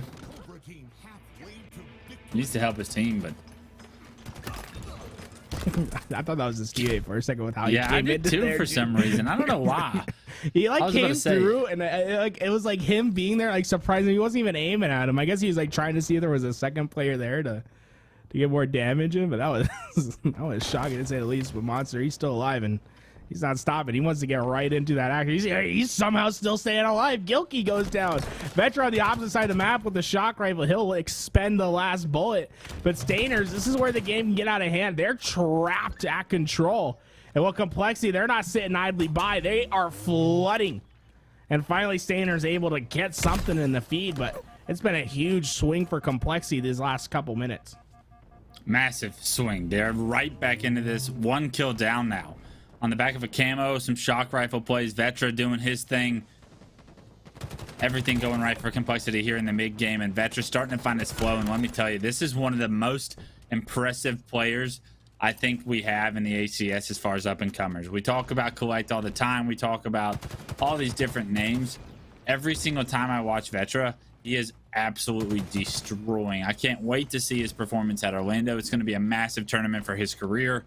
And if he can bring his A game, he's going to make himself a household name. Yeah, Vetra, when it comes to individual talent, individual plays, there's not many that you can put in the same category as him. And, well, he was the HCS FFA champion at Rally, and a big part, I think, why Complexity went after this guy. Obviously, you know, all these players are going to hype him up, but I think they saw that individual talent. They heard enough of the rumors on the street. He got his opportunity, and he seems to be making the most of it. Hasn't looked back since. It's been all Vetra on this Complexity roster. I was very happy to see him remain on this roster when all the team changes were happening months ago, and rightfully so. Vetra has found himself a home. They've had a lot of success online. They're tired of the online conversation. They're going to have an opportunity here in about 2 weeks to make up for it, but continuing to make his statement. Cycle, another one of those players. Honestly, this entire Complexity roster should feel disrespected with the amount of doubt that's on this team. And I am very excited for him. 35-32 now.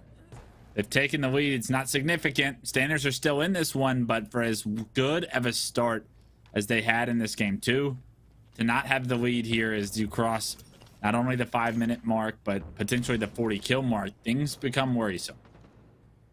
Yeah, well, Collect, he has the great equalizer in his hand, right? The shock rifle is the tool of destruction that you're looking for to get back into these games. So often you just find single picks that can blow the game open. Well, Collect, he just has not been able to get that reticle on anyone's head. And, well, there comes the push from Complexity. It's going to be up to Collect to make a play, but he hits the body. Gilkey can't get the trade outs, and Complexity with the clean sweep. Not one player gets traded out, and that's how you blow a game open. 6, make it 7 kills for the Stainers roster to overcome. You could just feel ever since they gained real map control and momentum, Complexity have not looked back. Really, ever since Vetra picked up that shock rifle, started to get some good things going for his team. This entire Complexity roster was able to elevate their gameplay. Now up over 7 kills with Camo coming up. Shock rifle in the hands of Cycle. Oh my! That quickscope would have been nice. Knocks the player to no shield. The kill still gets cleaned up. And Camo control is in Complexity's hands as well. They are looking to punch their ticket here to our winners bracket finals. I started to see the gameplay Complexity speed up. I think Cycle knows that tonight is a school night. He's got math tomorrow, and he needs to make sure everyone's going down by midnight. Finish out this game. Just 3 more kills to go. Cycle. I mean, I just love seeing. There's just something different about the young Halo players and how their reaction times are just so fine-tuned. You just do not see that sort of action much on the screen, and you see how players like Cycle, Vetra, Collect their ability to just pinpoint a player in half a second and get the kill. But Stainers, they try to make it last as long as possible. Complexity do get the win, and I mean, with how much Complexity was down early in that game, just showing a massive swing of momentum and really just showing that they played better as a team. The collapses that they were able to perform were flawless throughout that game. Yeah, it was absolutely beautiful, especially to fall down the way they did, about 6-7 kills early on. Recharge is not an easy game to try and force plays through those doorways, to try and force a comeback at any point in time. They did a phenomenal job to weather the storm when it was thrown at them. When they didn't have map control, they were able to at least subside some of the damage that Stainers were going to be able to do. And then when they had control, they were able to use that to every bit of an advantage. They found the picks with the shock just about every single time, and they ran away with the game towards the end. Complexity looking as strong as ever, and as good as Faze looked earlier today. They did not want to see Complexity in the finals because they know how strong Complexity look.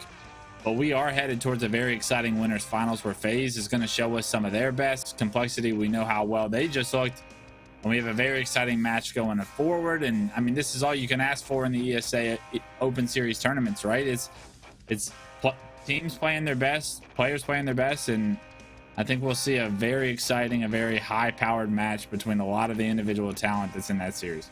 I think if you took a look at the team list today, you'd say that this winners final was like preordained.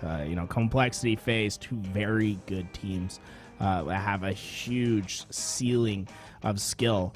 And both teams that have been the teams that have consistency problems that get going against each other. Complexity looking for their revenge on Saturday. Like I said, they went up 2-0 in a series against Faze, and then were reverse swept in that winner's bracket. Then they fell to the elimination where they would get knocked out of the tournament. This is their opportunity to show that they can once again come out strong. Obviously, best of 3 is going to be way more beneficial to them. They can probably get the job done. They've gone up 2-0 against Faze before. It's time to get the job done again. Yeah, absolutely. Excited to see that series here in the future. And as for Stainers, I think that's not the last time we'll see them. I think they are going to have trouble against Complexity and against Faze in this tournament, but everybody else, you better be ready, because Stainers is going to come to play. They're going to have a ton of individual talent, and we're going to have an opportunity to create some upsets here still. Yeah, I want to take a look at that elimination bracket, see how far we were. Looks like ESA Blue fell to Native Black. So Native Black, which is Piggy X's squad, not the Native roster that was just picked up from that old Kansas City Pioneers roster. So we'll see Piggy, King J, and the crew going to be going up against Stainers in the elimination round 2. You guys can find one of those streams if you're wanting to keep it on a second tab. Fnatic and Crowd Pleasers have been playing for a while now. I'm not sure how that one's going, but that needs to be, Fnatic needs to win that series if they want to feel any sort of good going into Orlando. It's been up and down to say the least for that Fnatic roster. I'm worried about them, I'll be honest. Yeah, I mean, I feel like if Fnatic doesn't make it to Worlds, it's a huge blow for that organization. I think they had a lot of high expectations going into the season. The only team out of the partner teams that decided to wait until after. I was going to say, coming into the season, they didn't have a team. Yeah. So I don't know how you have expectations without a roster. I think they were going to be like, hey, we're going to pick up the team that's like the breakout team at Orlando. That makes more sense. And, you know, to me, that Ascend roster wasn't picked up until the last hour. If you go back in a time machine, I think Fnatic maybe would have done a couple things differently. That Ascend roster's nasty, too. I'm a big fan of those guys. Yeah, I honestly love all the European teams right now. I think Europe is going through like a renaissance of Halo right now, and they have 3 really impressive squads going into Orlando, and I think this is their chance to maybe break through. I mean, like you said, Kansas City Quadrant was like good. A couple plays away from Quadrant is good, really good. And they seem to be like, you know, I think Ascend has the advantage on them in Europe. I think even J-Wings is pretty solid. Yeah. I think it's kind of crazy because like Ascend kind of seems like they have the advantage over everyone in Europe.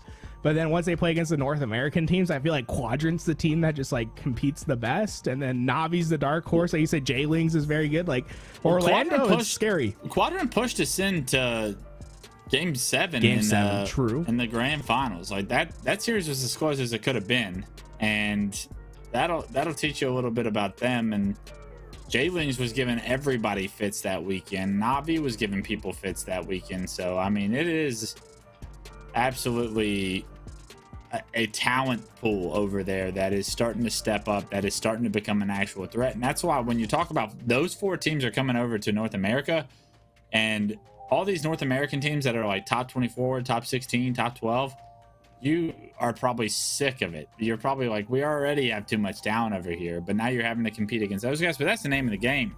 It's a kill or be killed mentality. It's a winner or go home mentality. And with so much talent out there, it's just as stacked as it's ever been in Halo, I think. But I mean, as we take a look at the series layout here in front of us, we got the winners bracket finals of tonight. So let's reprioritize our focuses here for just a minute, Tools. And Complexity versus Faze, they've shown you some great things. Bizarre CTF, Aquarius Slayer, King of the Hill on Streets if we get there. What are you leaning towards here as you take a look at the map series layout paired with what we've seen so far from each of these teams? I feel like this is the perfect map for both of these teams to get a feel for each other right off rip, right? It's a long one. You're going to be going the distance, right? This is your chance to get yourself heated back up. And that's why I'd say I'd probably give the favor to Faze, right? Just because you're going to Bizarre. So even though you're a little bit cold, you're going to have a very long map to get yourself back to where you think you are. I think they've turned their new leaf. I think the next chapter is being written for FaZe Clan. I'd love to see them come out strong. 2-0 finish against Complexity in the winners final. 2-0. I think it can happen. Will it happen is the big question. Complexity would just look so strong. I would never count them out, especially on Bizarre. I feel like Bizarre, if you don't have your P's and Q's, your T's crossed, your I's dotted, I guess is what I mean by that, is it's very difficult to get the objective done. You can get some slays, you can get some good opportunities, but sometimes the objective just can't get done. I think Complexity is going to have an advantage here in game 1, but for the rest of the series, can FaZe stay in it? Can they get it to a game 3? If they can get to game 3, I think they're going to have a good chance to win this series. But right now, Complexity starting off hot. The flag's on the move, 3 down for FaZe, and they're all coming off spawn. Complexity are going to have a great idea of where they're at, and with dynamo grenades in the back pocket, that's going to be every opportunity, you think, for them to take the lead. Oh no, a stick from across the map. It's going to be Nick. Was able to get the kill, and is that enough time for the rest of FaZe to spring into action? Neuronical shuts 2 down. It's 1 player from FaZe that can maybe get cycled, and it's fallocated at those bottom doors, but it's not going to be enough. And Complexity showing, hey, does not matter what you got on the clap back. We had so much dominance early on, and it's going to be an easy flag grab and capture for them. And FaZe, I mean, kind of shooting themselves early on in this game. It just gave no resistance to FaZe Clan at all in the first minute of this game, and find themselves with a handicap early on. Yeah, they find themselves down. And typically on Bizarre, you start watching that number get a little bit higher. then 1. Like, if it gets to 2 or 3, the game's pretty much over, because the mindset of the team in the lead just shifts to defense, and it's so difficult to break that defensive barrier for a team when they're not forced to try and focus on potentially advancing on the map. These bases can be fortresses at times for teams to play around. Overshield right now is the conversation, as everyone on the map trying to prioritize it, but it does look like Complexity have gotten the better of that prioritization. They have the positioning advantage here towards that overshield, and although it might not amount to much, Faze are going to want those overshields, those rockets, to get back into this one, tools, because those are what I call win conditions, especially on this kind of a map. How do you break the fortress? Well, it's usually a lot easier when you have the rockets, the bulldog, and the overshield to play around. Yeah, I mean, it's like a chessboard, right? You have to have your danger threats. You know, if you're just going BR versus BR, it's a murky game where you have to have a master pilot to get your way through. When you put a queen in the middle of the board and you're saying, I'm attacking this, this, this, and this, you better deal with me right now. It just opens up opportunities for some of your supporting pieces to get further across the map. And, well, the Monster's been feeling some sort of way this tournament, man. Every time he gets a chance to do some body disrespect, he's the first player in. And like you said, sometimes you just have to sit down and play, shut up. And we'll have to see if Complexity, you know, will find themselves having to sit down in this game, or Monster's rambunctious gameplay will push them through. I'll be the first one to tell you, there's a lot of Monster disrespect going on in the community right now, as far as, can he do it on land? Does he get nervous? All these questions to ask. He's the only person that gets to answer him, but I can only put myself in those shoes and say, those kind of statements, they get old real fast. And so it's not surprising to see the body disrespect, and Monster knows that in a couple of weeks he's going to have an opportunity to ring that, or answer the ring of that bell, right? But until then, like you said, just do your job, put your head down, go to work, get as good as you can, because you want to be ready for those moments, right? You only get so many lands in a year to be able to prove yourself. Monster needs those moments to prove the haters wrong, you'll say. And so many people in the past have done it, whether it was Snipe Down, whether it was Pistola, whether it was honestly Demon D, myself. A lot of players got a lot of slack online and just about everybody gets there, right? I think it's just a matter of time. Royal 2 was someone that I remember back in Reach having so much hate around his gameplay because it was only online and that he was only dropping plus 20 on the best teams in the world. Well, 10 years from now, or 10 years later, we're looking at Royal 2 like might be the best to ever do it. So not saying Monster's projected there, but the potential's there. Everyone's an onliner at first, right? It's just a cycle of being a Halo player. You do it online, everyone discounts you, and then you have to go prove it on LAN. So far, Monster's LAN experience has been lackluster, but he's looking to change that at Orlando. That's a nice word for it. That was very polite of you. He needs to reinvent himself at Orlando, and I think this is the team to do it, right? I mean, I think this is his best chance that he's had since Halo Infinite has come out, and so far, I mean, they have just been taking it to Faze. Faze has clearly been on their back foot throughout this entire game, and I think Faze, lucky not to be down 2-0 in this flag so far, had some good individual moments when that last flag was out. But they need to stop Complexity from getting in their base in the first place. I mean, Complexity is just building a home inside of the opponent's BR. Yeah, right now it is Faze that had the advanced positions on the map. Monster's got a lot of responsibility to try and find a kill bottom middle to just create some kind of a map presence for his team. He's able to get a kill before getting taken down, and Ronico answers with a second. And they're doing a phenomenal job right now of getting this set of several kills, as this overshield will be coming up. But Sparty, he's going to be a problem to try and deal with. He gets one traded out. A great job by everyone on the map to try and prioritize this overshield, but it is going to go to Complexity right now. Neronico's got it in his back pocket, but it gets shredded. So often does it on a map like Bazaar. But sometimes all you need to do with the overshield is tank some damage, have some focus on you, allow the teammates to pick up the kills, and that's exactly what we're seeing from Complexity, looking to be aggressive, maybe just a little bit too aggressive there, as Monster pays for it with his life. Yeah, I think a lot of these teams can take a page out of United's book where it comes to, you have a 1-0 lead, you don't have to be too aggressive. Right? I've seen plays from E United games where they get a 1-0 lead in the first 2 minutes and they literally never attack for the rest of the game.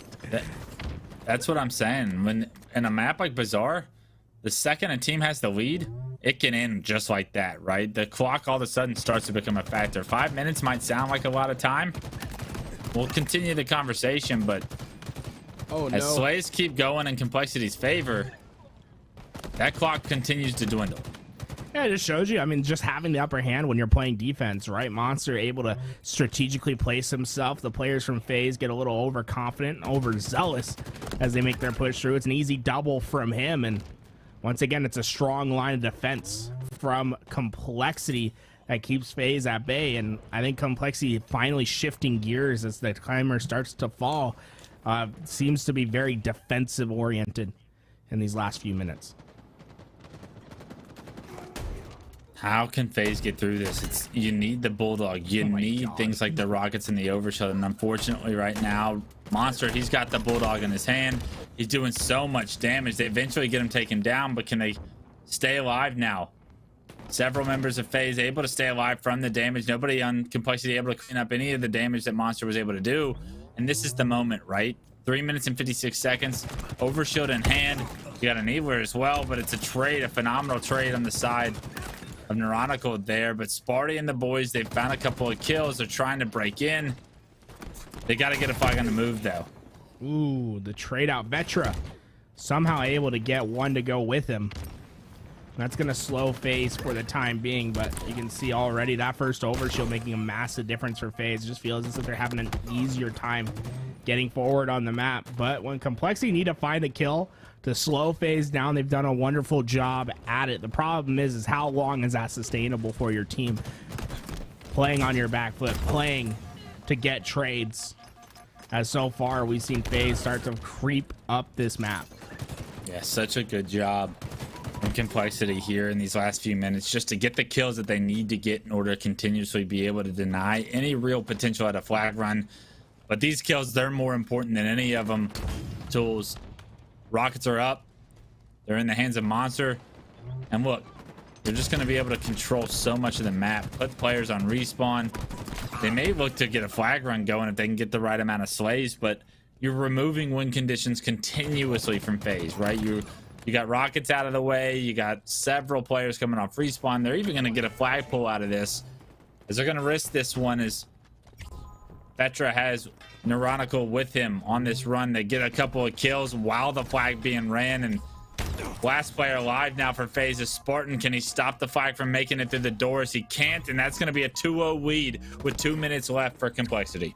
Yeah, Complexity decided to go for the dagger, a risky play, but one that balances out for them. And now Faze only have 2 minutes to get back-to-back captures. And well, what? We've gone 10 minutes in this game thus far, and they haven't even been able to get a flag pull.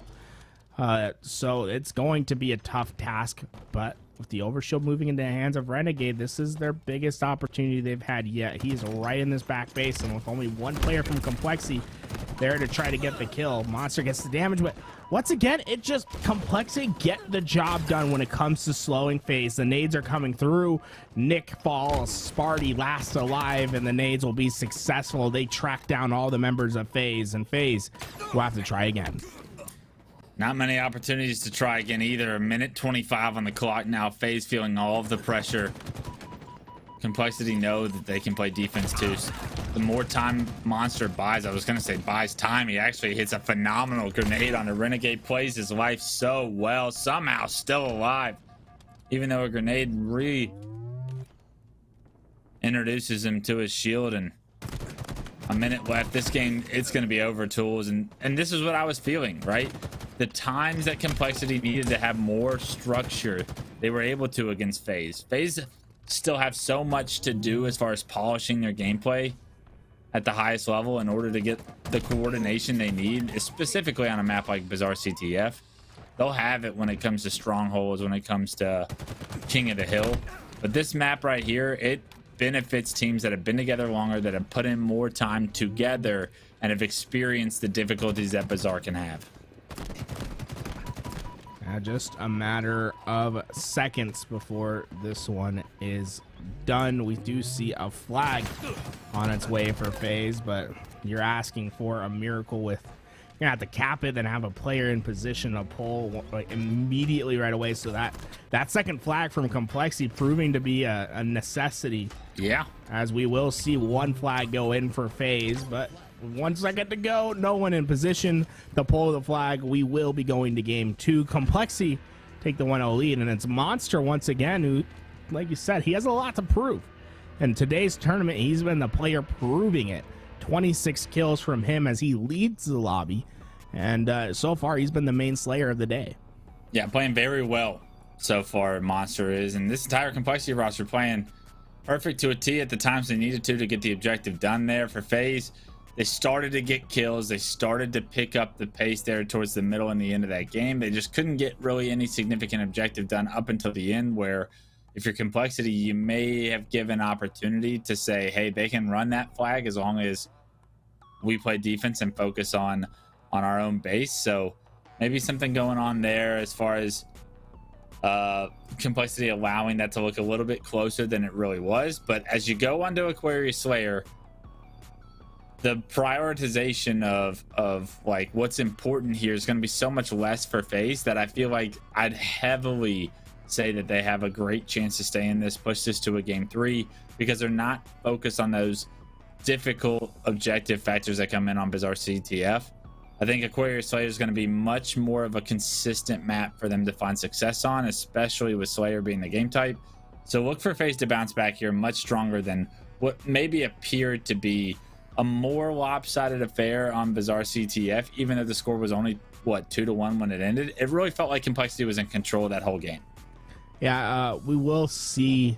I think we'll see Complexity have a strong chance here if they're able to replicate their ability to find the PIV kills like they were in game 1. I felt so often that when Faze was getting that little bit of momentum, it was that extra bit of damage that Veteran provided, that trade out that Monster did not deserve, that he was able to earn, that so often made the difference. But Complexity, I mean, showing themselves on the respawn screen early on, 4-2. Renegade gets not only the heat wave but the camouflage to work with as Complexity comes off their respawn. The game already in a dangerous state. All right, here we go. Here comes Renegade. Heat wave camo in hand. What Renegade does best, controlling the power-ups, the power weapons, putting them to use, and now it's 6-2 Faze. They've broken this game, at least at the lead. Can Renegade stay alive as so much attention has been onto him? His teammates are able to pick up a few kills, extend the lead to 8-4. Renegade finds an easy one, and this is Faze's opportunity to really grasp this game by the horns right now. They should have a great idea of where Complexity all are, and they have map control and power weapons to play around. Let's see how long Renegade can stay alive. I mean, this is a life that can extend for a very long period of time, especially with how his teammates are finding kills on the map. He tracks down one, and that player desperately tries to get away, but Ironical will see the respawn screen, and this is when you know Renegade's at his best. Oh my god, he goes for the immediate reach out. That player did not expect it and allowed Renegade to gain some timing on the map, and well, revenge is sweet. He's able to take down Cycle, the player that got the initial damage, and he's not stopping anytime soon. It's a double, as he was able to get in all 3 of those fights, and he is not stopping. Renegade is holding forward against Complexity. Yeah, unfortunately, just one player spawns in the back of the base. He didn't expect that, so he does eventually get taken down, but a 6-1-1 start is what Renegade gives Faze for the 15-9 lead early. Basically, yeah, he has 66, 2/3 of the kill that Complexity has by himself. As far in the game, everything has been going right for Renegade. But suddenly, Complexity starting to find more kills on the map, but answered immediately by Faze. Complexity need to stabilize this game, slow it down.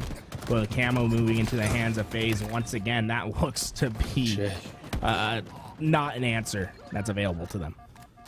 Al-Qaeda getting one before he gets taken down, 7-3-3, so a hot start for him as well. They're every bit of the difference in the score. Al-Qaeda and Renegade, the 2 main slayers for this team, I would say, is Faze trying to stay in this series, doing a phenomenal job here in the early game in order to make sure that they see the light of a game 3 here and Will they start to slow it down, as it does look like Complexity have control of the Dynamo Grenades area? That's typically where you want to be. They're going to sniff out this pink rotation from Faze, and you can tell how patient Monster wants to be. He wants to collect some of the sandbox. These Dynamo Grenades are so strong when used correctly on this map. Now that Monster has them in hand, he may be able to find an opportunity. Monster's lurking. He has a great opportunity here, maybe to find some good timing and get behind two players. His teammates are able to find the first. He'll get the second, but the trade out comes in. It'll be a killing spree for Monster before he hits the respawn screen, but the 7-kill deficit still remains. Complexity still trying to find a response to Faze. And while it's going to be the battle for mid-map control that's about to go down, that could make all the difference. And Renegade's just been able to dissect this map. It feels as if Complexity have not been able to get their BRs on him. Yeah, Renegade, when he finds his flow, that's the name of the game, right? He's so sneaky, he's so elusive, he's so much of a problem as far as being able to take him down before he's able to do too much damage. And speaking of too much damage, the commando rifle right there, Falcated Sands, gets him a 1v2 opportunity to at least trade a kill out. Oh, and no. I mean, everything going right for Faze here in game 2. This is the exact response that they needed. Who got injured? I guess Renegade got ninja on the stabs. It looked like a little bit of a suspect one, to say the least, but hey, you'll take the ninja, get it on the respawn screen, and the rest of the teammates don't know that it was suspect, right? So at least you get that little bit of warfare over the other teammates' mentals. But you can see it finally seems that Complexity has some control of the map to work with for once, as Neuronical starts to cheat his way back towards top mid. Players from Faze trapped in that back red base. Complexity cannot squander this opportunity. No, Complexity are bringing this one back, and with the map control they currently have, this is the big one to try and get this game closer to an even kill as they approach the 40 kill mark now. 34-31 in the side of Faze, still down 3, still some work to do, but you can feel momentum starting to shift. You can feel confidence starting to grow with Complexity. The trades come through, and it goes in the favor of Faze. They'll go +1 on the exchanges, as Falcon was the only player on the lobby to stay alive. The pressure mounted the battle in favor of Faze, and they're going to see if they can take advantage, as Falcon gave them the home blue base is where Complexity stranded at, and you can start to see Faze looking to take advantage. Monster's the last player alive as Falcon starts to dip and dodge. You won't be able to stay alive. Faze starting to see the respawn. It's only a 3-kill deficit. Complexity just need an opportunity. If they find an opening, this Faze roster could definitely find themselves on their back foot quickly. Oh, they're on their back feet right now. It's only 2 kills, but look how much of the map Complexity have. Look how Renegade is forced to try and push into the closet. Doesn't get caught out, though. And that's massive. He's able to surprise Cycle there. Cycle not expecting Renegade to come through the bottom door. He's able to find a kill, make it 2 for Renegade there. They get a 3 in their name. They extend the lead back to 3. And with very little map control, they're able to do that. It's because Renegade is willing to take the risk there front the base. Because he's willing to take that risk, it pays off greatly. 16-4-11 now, as they still have just a 2-kill lead, but they have a little bit more map control to play around. They should be able to close this one out. Yeah, it just feels like Renegade is willing Faze across the finish line, consistently finding kills where he has no business getting them. Only 3 more kills for Faze to finish this job, and they're all in front of Sparty. Spartan was able to get 1, but not before the rest of his teammates fell, and now just a 1-kill deficit. Cycle has the camouflage. Even though they're down in the score line, this is Complexity's game to win. With this camouflage, Cycle has an opportunity. How's he gonna play it though? He gets spotted out. Wow, what eyes. Knocked to no shield, forced to run away into the closet. Needs to get his shield back, but it's trades across the board. 49-48 now. Faze need 1. Who's gonna get it? It's a stalemate for now. Look how aggressive King Nick wants to be. Multiple times we saw players get through that bottom door. Renegade gets the finishing kill. I mean, how fitting. He gets 20 of 50. The man, I it's think only right. he did his part in that game for sure. Complexity, I felt like so many times we saw them leave that bottom utility door open, and I think it came back to bite them. Renegade took advantage of it multiple times, able to get behind enemy lines. So often able just to find the weak points and to find the pivotal kills. And now we're moving to King of the Hill streets. And, well, I honestly cannot tell you which way this one's going to go. Yeah, we're onto the streets, and this is where the coin toss goes for me as well, right? I kind of looked at the series later at the start. I was like, Bizarre CTF, probably Complexity. Aquarius, probably Faze. This one, good luck calling this one. This is going to be a coin toss. This is going to be decided by whoever does the better job of collecting the Bulldog, the Rockets, and honestly, the teamwork's going to be crucial here. Does everybody have that Wolfpack mentality? Are you positioning yourself well enough to give your team the favorable spawns for some of these hills that are so isolated across the map? You can force red room spawns when the hill's over at shotgun, or if you can force tram spawns when the hill's over in the courtyard outside of PD. Those are going to win your team games because you're just going to have an absolute favorable amount of positioning compared to the objective. So I'm looking forward to this one. This is where all the marbles get rolled out and these guys get to compete, because the winner of this, you win the winners finals, you move on to the grand finals, you get that best of 3 advantage over whoever's going to come out. And guess what? You're probably going to see the other team that you're playing against right now in that grand finals. I would have to assume that both these two teams are going to make it that far, and it'll be very telling to see which one comes out with that advantage going into the grand finals. And just an update about what's been happening over in the elimination bracket clutch. We saw Fnatic did beat Crowd Pleasers 2-1 to advance, so they will be competing against Oxygen, and then Stainers and Native Black still in their series to determine who goes on. Actually, I just got word Native Black did win against Stainers 2-0. Okay, so they will continue on. We'll have to see how that develops. But Native Black coming out strong. FaZe Clan getting the first opening moments of this hill and already trying to push Complexity backwards.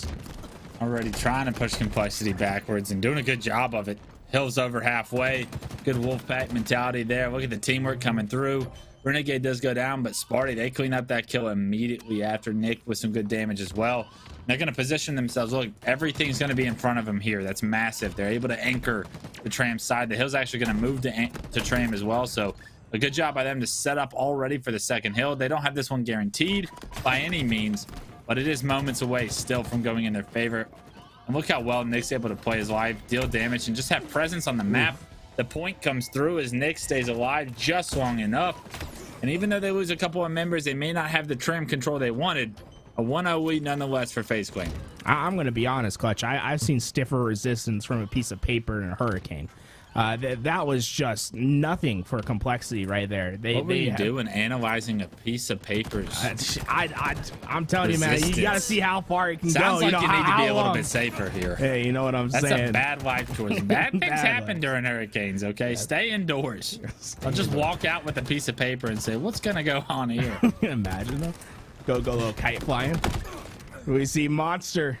That explains a lot. Get some kills, right? Oh, you know, hey, that's how Ben Franklin got Lightning, man. He walked out in the hurricane, threw that metal up on the key. And you gotta do bold things to make bold predictions. Yeah. As far or you let someone else do that, and you've reaped the benefits of electricity. Hey, there you go. That's the mindset to have. But just as how quickly FaZe were able to capture the first hill, Complexity get the second. Both of these teams just sort of, I'm not sure exactly why there's no resistance on these hills. They're just, whoever gets it at first seems to just get the hill. Yeah, 30 seconds hasn't even come off the clock yet. 2 points have been capped because the clock is neutralized when the point is secured. So right now, still at 4:31, and it's got to be a story to tell, right? Because as we continue to approach further hills, specifically the bottom mid hill, you're not going to really be able to play for time because there's so much time left, right? This one pretty much already going to be able to guarantee that we're going to 4 points to the winner just based off how these first 2 points have gone alone. And as FaZe Clan set up perfectly for the third hill, that setup gets broken fairly quickly by Complexity, and now they're going to have an opportunity here to gain what was once a FaZe Clan 1-0 lead. Complexity is going to be able to flip the next 2 hills potentially to a 2-1 lead in their favor. Veteran was a scary player in that position. Had the stalker rifle on the high ground. Eventually he gets taken care of, but his team should be able to recover that rifle. And I said should, but you start to see Faze flood their way through, and Faze trying their best not to let Complexity get those respawns back towards that hill, but Neuronautical trying to play a little bit of an upset right here. He has 3 players surrounding him. That shotgun will not be enough to keep him alive. As Faze get right back towards this hill, they find the break, the power weapons in their possession once again. Gotta stay alive if you're King Nick. He sees so many players coming towards the cafe. Can he get a shield back, though? That narrowly misses him.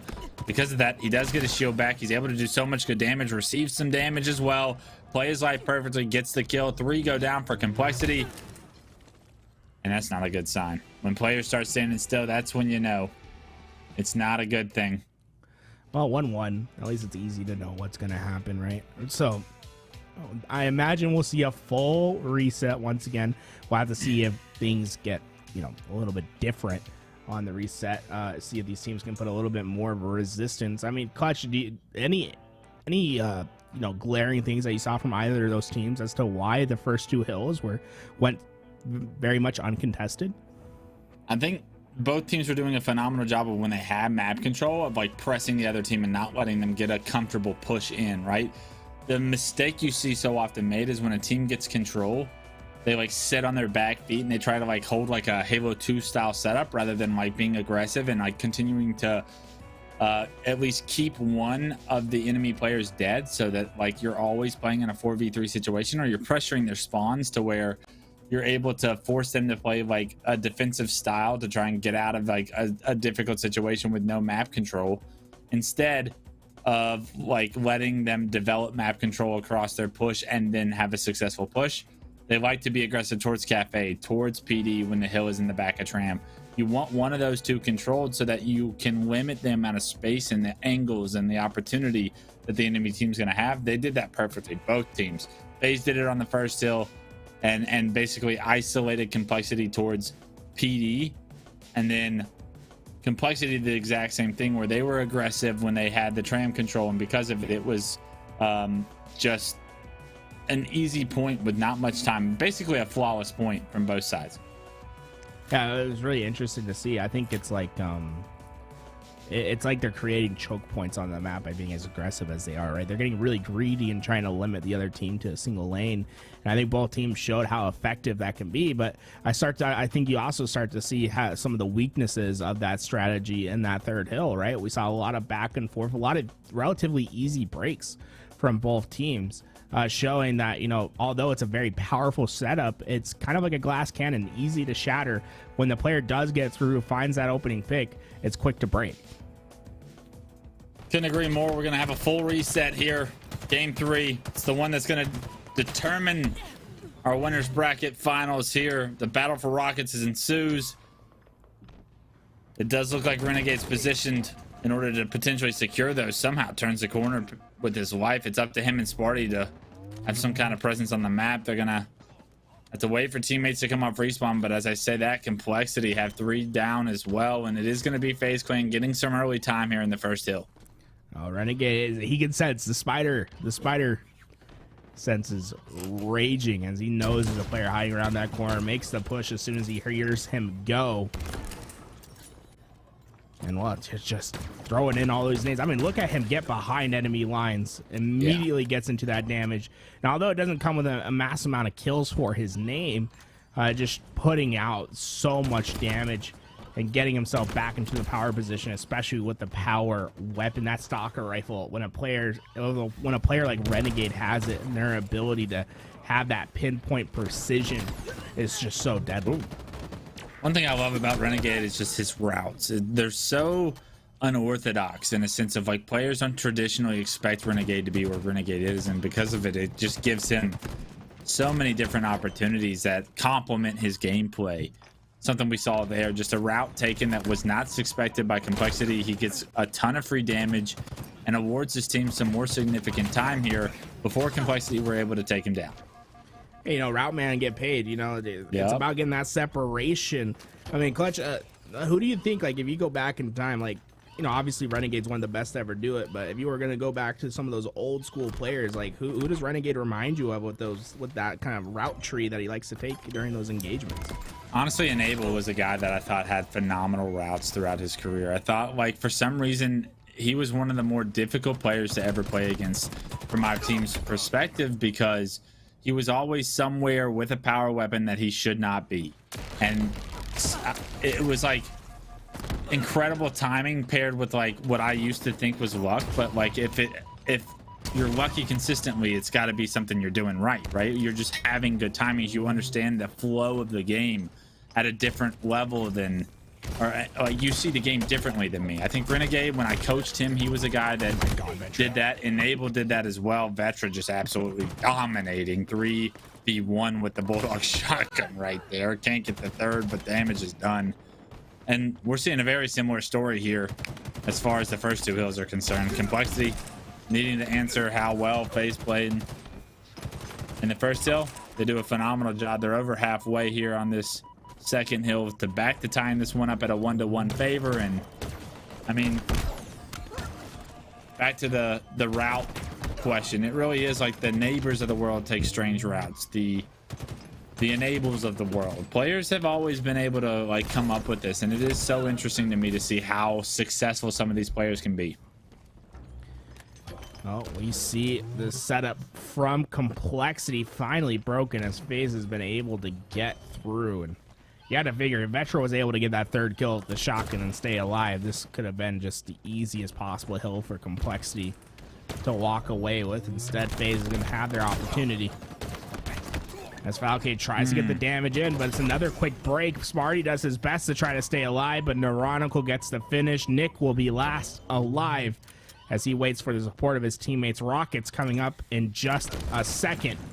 And well, Neuronical knew exactly where Nick was hanging out. Throws the perfect pre-nade, gets the damage in, and now Complexity changing their resources towards these rockets, knowing how important they can be. Yeah, such an interesting position to put Faze in right now, as rockets were coming up, like you said. Did Faze play for rockets? Did they play for the hill? Well, they tried to deny the hill. They do that, but rockets have gotten out of the hands of Faze and into the hands of Complexity, and because of that, you have to think that Faze are going to have a good chance to, or Complexity would have a good chance to tie this one up. They get 3 kills. It's up to Renegade to try and stop this one from happening. I don't think he's going to have the positioning in order to do so. He's stuck trash, no shield. He can't get out of that situation. It's going to be a 1-to-1 game. The hill's going to move over to Tram. Good job by Renegade to get a pick, and that should give Faze an opportunity to have the advantage here early for the third point. And the question is, where does the spawn come in for Complexity? Are they going to get the resources towards Cafe or C? And it looks like one player spawns at C, the other towards Cafe.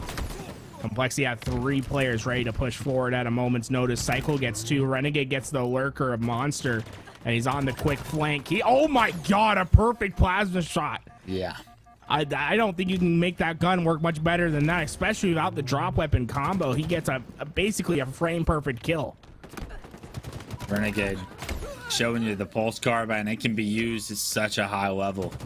Players are really starting to catch on to that weapon and how successful it can be. But speaking of a weapon players know how to use successfully, the battle rifle Falcated with some great shots there to land the double, but it's not enough. The rest of Complexity, they showed up to ruin the party. Falcated thought he did enough to potentially clear out Complexity from this tower stronghold, from this courtyard stronghold, I'm sorry. And right now, more of Faze is needed in order to flush these players out. Last player alive's in the back of PD. Does just enough to trade with Renegade, buys some time as well. And in the meantime, rockets are coming up. Rockets up for grabs, but you can see already Complexity have a strong line of sight from bottom C towards those rockets. And I like this from Nick. He decides, hey, I don't need to just jump out, gets the damage, gets the kill. But can his teammates follow it up? Falcade gets the next. Rockets still in vogue as both these teams jockey for position. It's going to be Falcade who ends up getting the final kill, and he's not stopping. Neuronical. See you later. Falcade with another double kill.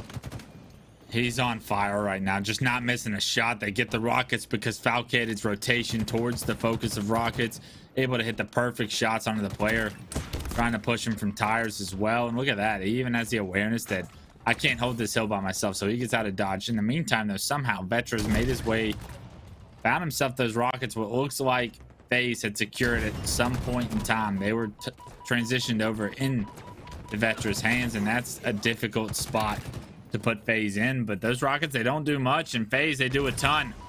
On the back end of those rockets missing, they get the kills they need in order to clear this out. They get all 4 down for Complexity. They need to be able to hop in the hill time, or in the hill here. It's going to be one maybe last push for Complexity. If Faze are able to withstand this, they'll be able to score this 3rd point.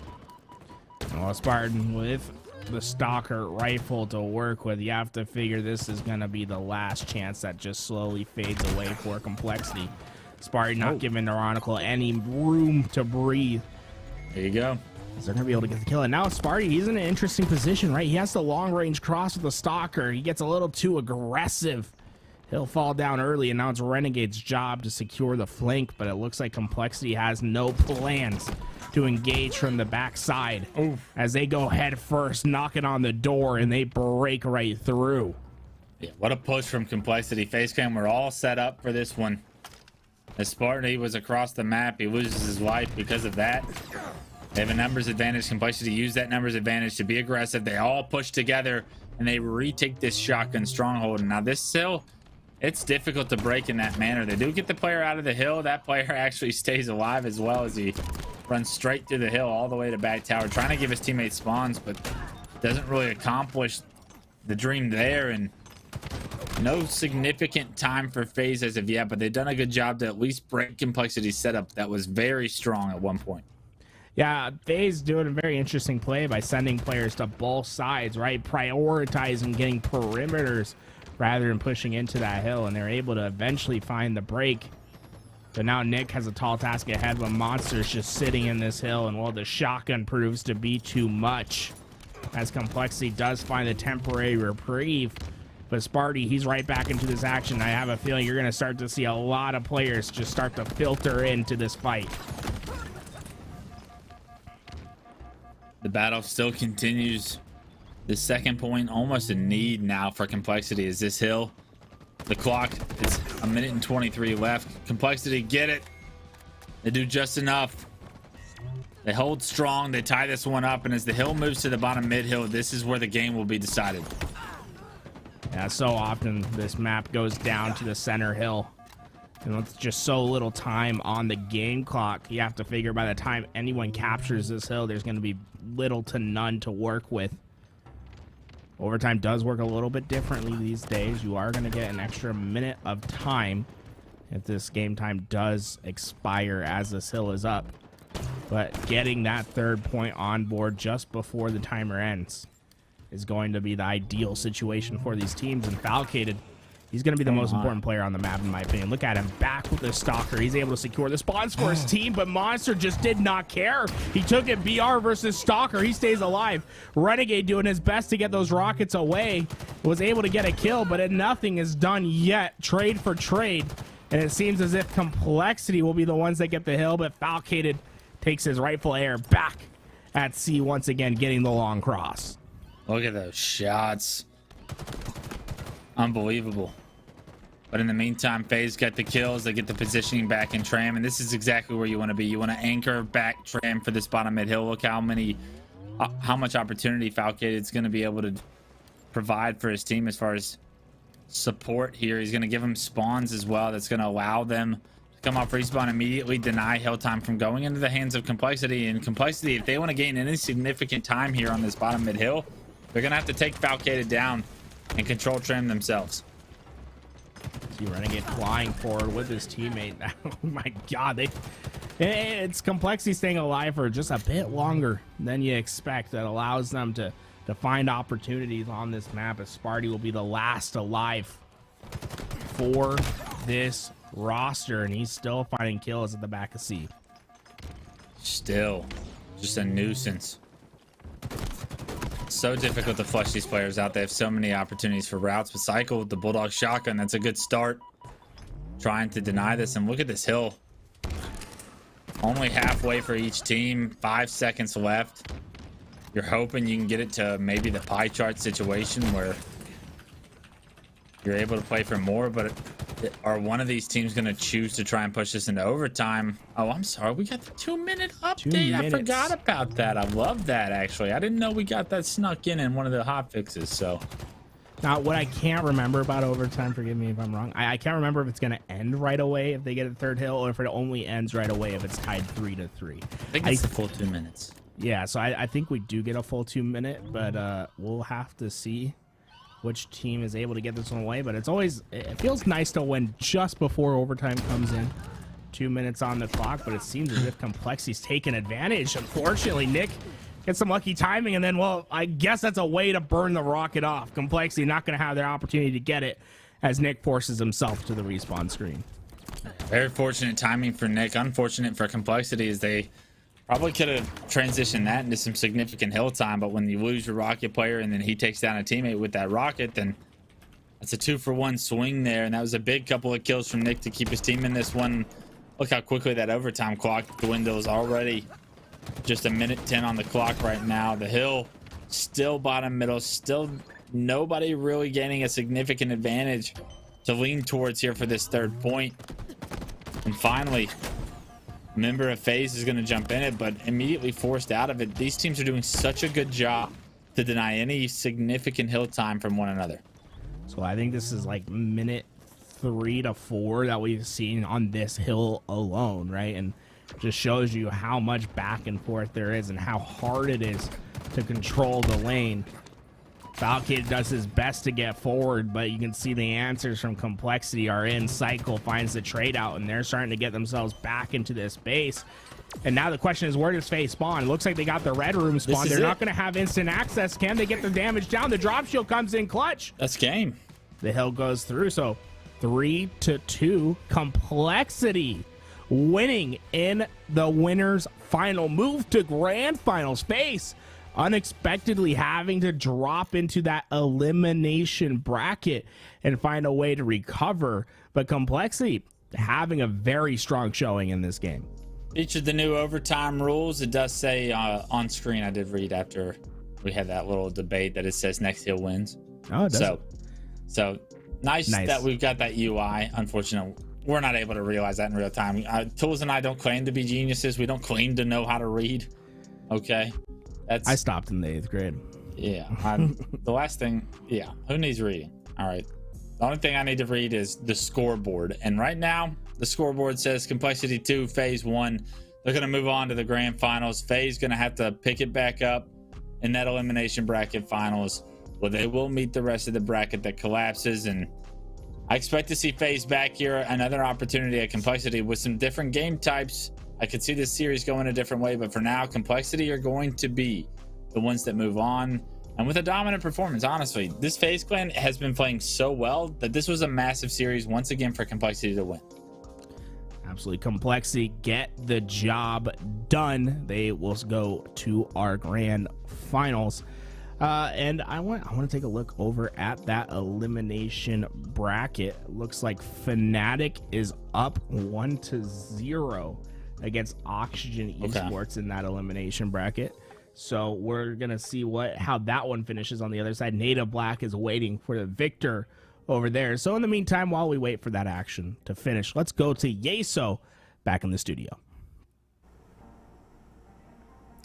That is the exact kind of series you want to see from two teams meeting up in the winners finals of our bracket. Faze and Complexity just delivering in all 3 games. Really, the only lopsided one, and even that, it's hard to say, but the most skewed game was game 2 in favor of Faze, but games 1 and 3 that both went in favor of Complexity. Absolute nail biters, so close all the way to the finish. Especially that first game, CTF.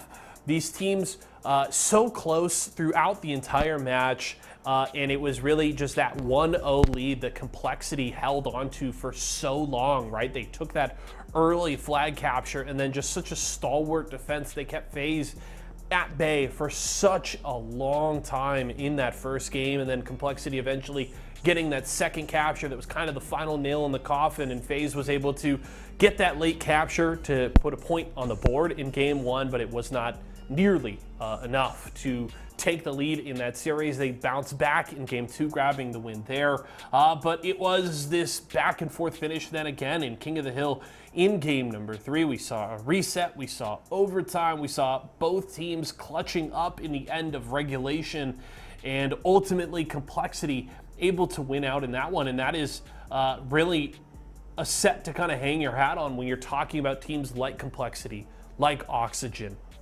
trying to break into that next echelon, as Tools set up earlier, the top 12 versus the top 6, and Complexity able to take a close set like this and grind it out and win the most meaningful games there in the end.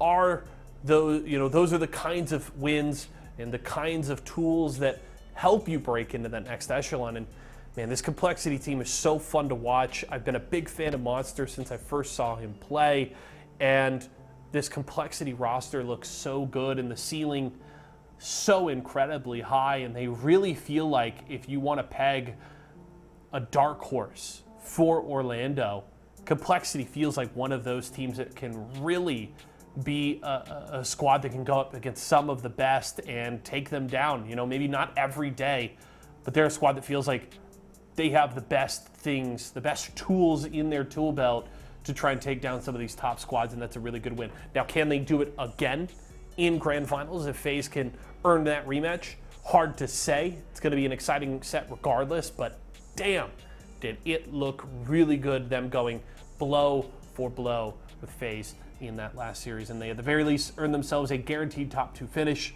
and they get the safety of that Grand Finals reset if they need it, regardless of who comes out of that losers bracket. As Tools pointed out, it will either be Fnatic, Oxygen, or Native fighting against FaZe in that losers bracket final. Fnatic with the lead currently over Oxygen means that they could be very close to facing Native in losers semifinals. We will keep an eye on that as things continue. Let's jump over though and talk a little bit about PvE. A little something we do at our esports arena locations all across the country. Now, the way it works is you can go out and compete today. All you have to do is find your local esports arena. You can use exclamation point locations in Twitch chat. You can go out and compete in games like Beat Saber. We have an incredible Oculus event going on at esports arena locations all across the country this weekend, and little special PvE integration with the Oculus this time around. So go out to your local esports arena. All you have to do is go purchase some tokens, enter in the leaderboards that you want to compete in, and then put up your best scores, and you can win. We've got thousands of dollars in prizing every single week and a range of games that we mix up week in and week out. You can compete in things like Beat Saber, or if you're a Halo fan, Apex Legends, Aim Labs, Valorant, Guilty Gear Strive, Super Smash Bros. Melee Ultimate, Super Smash Bros. Ultimate Home Run Derby, Mario Kart, and more. So many titles for you to compete in, so you can go out week after week, put up your best scores, and you can win. And the nice thing is you can keep track of your scores all week long. If you check out our 24/7 live stream over on our YouTube channel, you can track how your scores compete against competitors all across the country. So go in, purchase your tokens, compete, and win. And you could show us maybe your best Beat Saber skills, like our friend Fizzy here over in Studio White, showing how it's done. I cannot tell you what song he is competing in, but it looks like a banger, and his skills looking pretty darn well here. As we come back into the studio, shout out to Fizzy, showing off the Beat Saber skills right next door to me on the other side of this wall here. But yeah, head out to your local esports arena, compete in PvE today, and you can win, again, thousands of dollars in prizing every single week. We're going to go to a quick break though right now. When we come back, we're going to be headed down to that losers bracket. Only a few sets stand between us and crowning our champion here on this Monday night. So don't go far. We'll be back in just a few.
Listen up, esports should be for everyone. That's why Esports Arena's launched our own tournament series called Player vs. Everyone, where you get to compete at multiple different titles, multiple different locations, whenever you want. Just watch this and check it out. I believe we have the best Apex Legends PvE player. Oh, I think he's supposed to break in the record. Best Apex Legends player in Scottsdale, Arizona. Whoa, whoa, Tyler, hold up a second. We got someone out here in Salt Lake about to smash the record. What'd I tell you? Salt Lake City every time. PvE has something for everyone. Here in Miami, we absolutely crush it at Mario Kart. Come to the final part. Oh, there we go. And that's going to be the top score for the day. See if you can beat that on the leaderboard. The day's not over yet, Luke. Here at Esports Arena Cincinnati, we have somebody who's going to beat the Mario Kart record. So close. But the good news is you can always try again. That's PvE in a nutshell. So find your nearest esports arena because it could be you atop the leaderboard. See you later.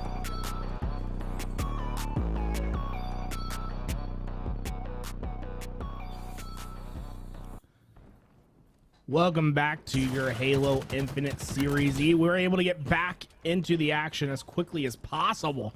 And we get to see Arctic on that killing frenzy on your screen. Fnatic up 1-0 in this series.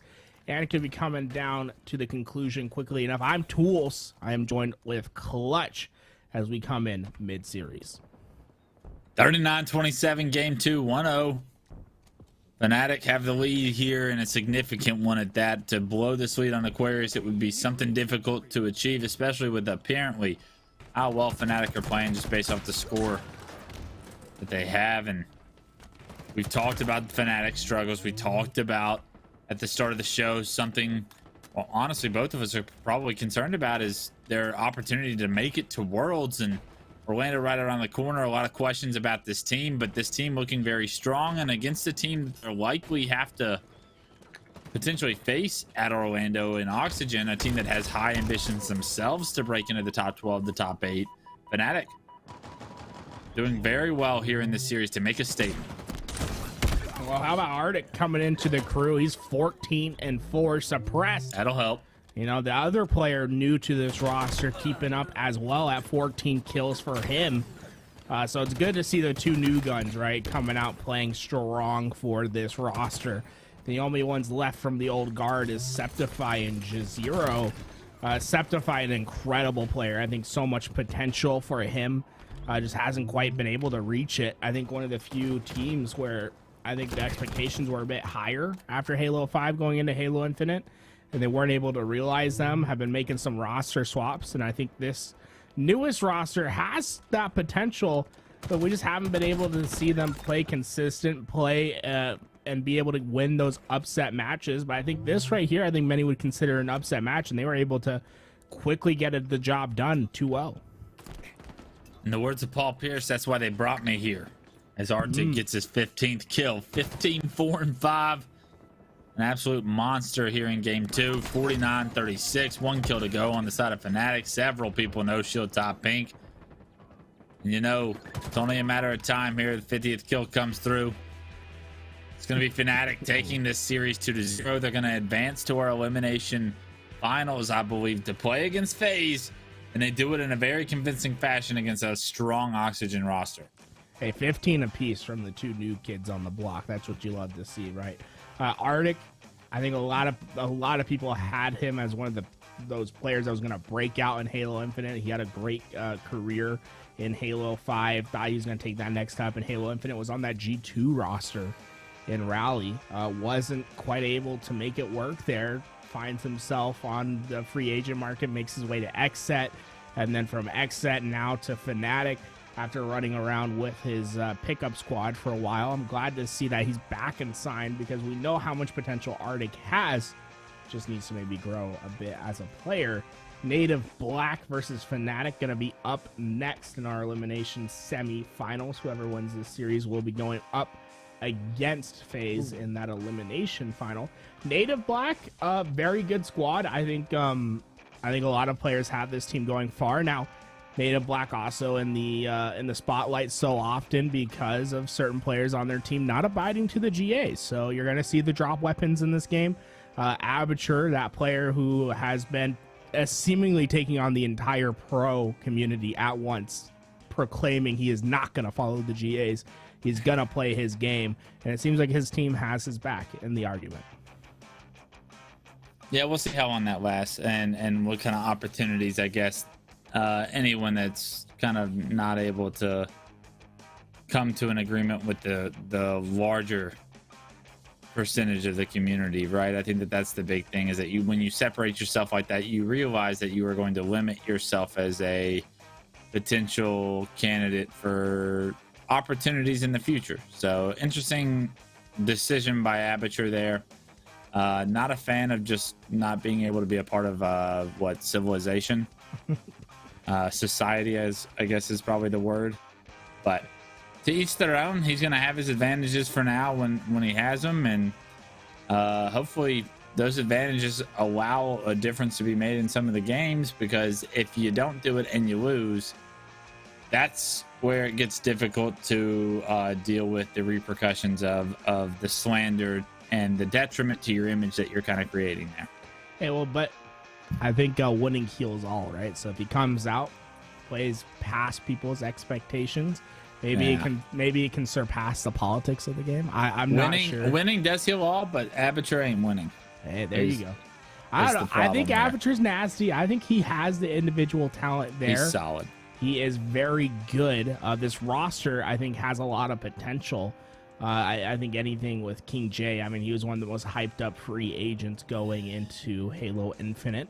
I think this is a team that sees themselves upsetting teams and getting further than people expect, but only so many teams can do that, right? I mean, sometimes you just have to be in that placing where you are. And so far right now, they are a top 12 team.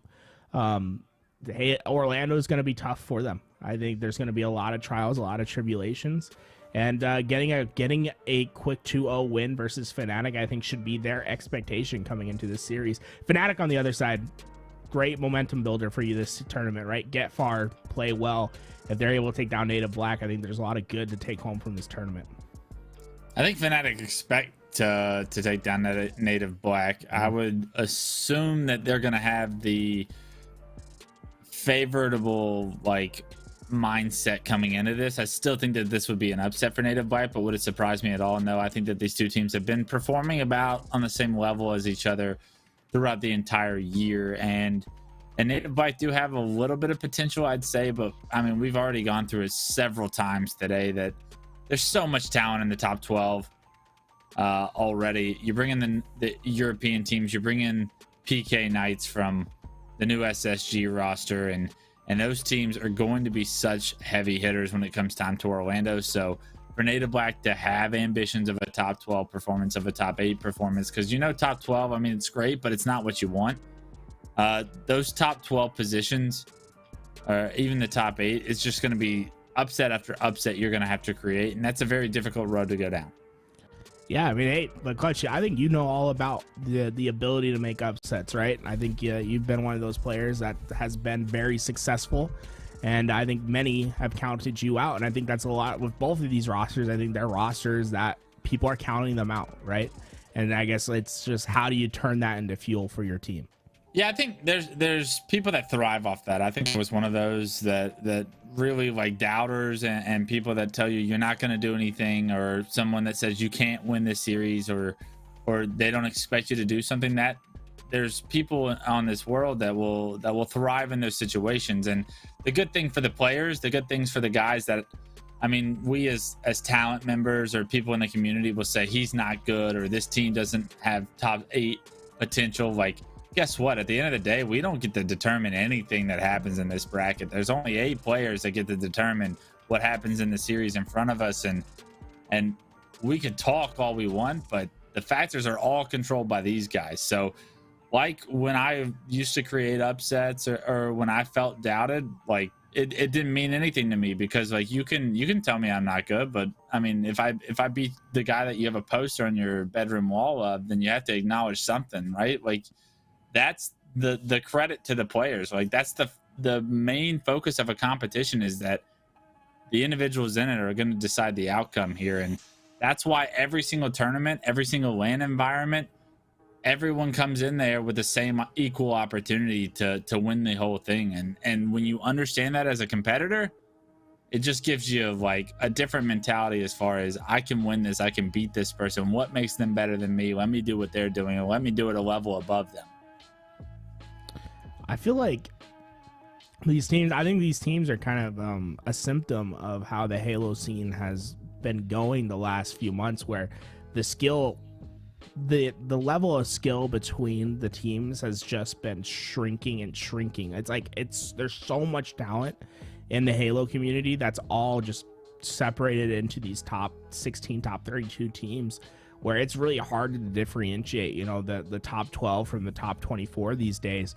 I remember going at Kansas City, and I was able to walk around those winners brackets, right? I mean, the open brackets so often, and I'd be seeing round 2, round 3 matchups. I would normally be determining like pool play spots, right? It's just like there's so many good teams. There's a lot of talent. And there always has been, in all honesty. Like, there's a lot of talent, and especially right now in the atmosphere that Halo's in, like it's a grueling process, right? And that's why consistency is probably the most important thing you can have as a player or as a team, that you consistently are playing at a level that you kind of understand where you are in the ecosystem of the rankings.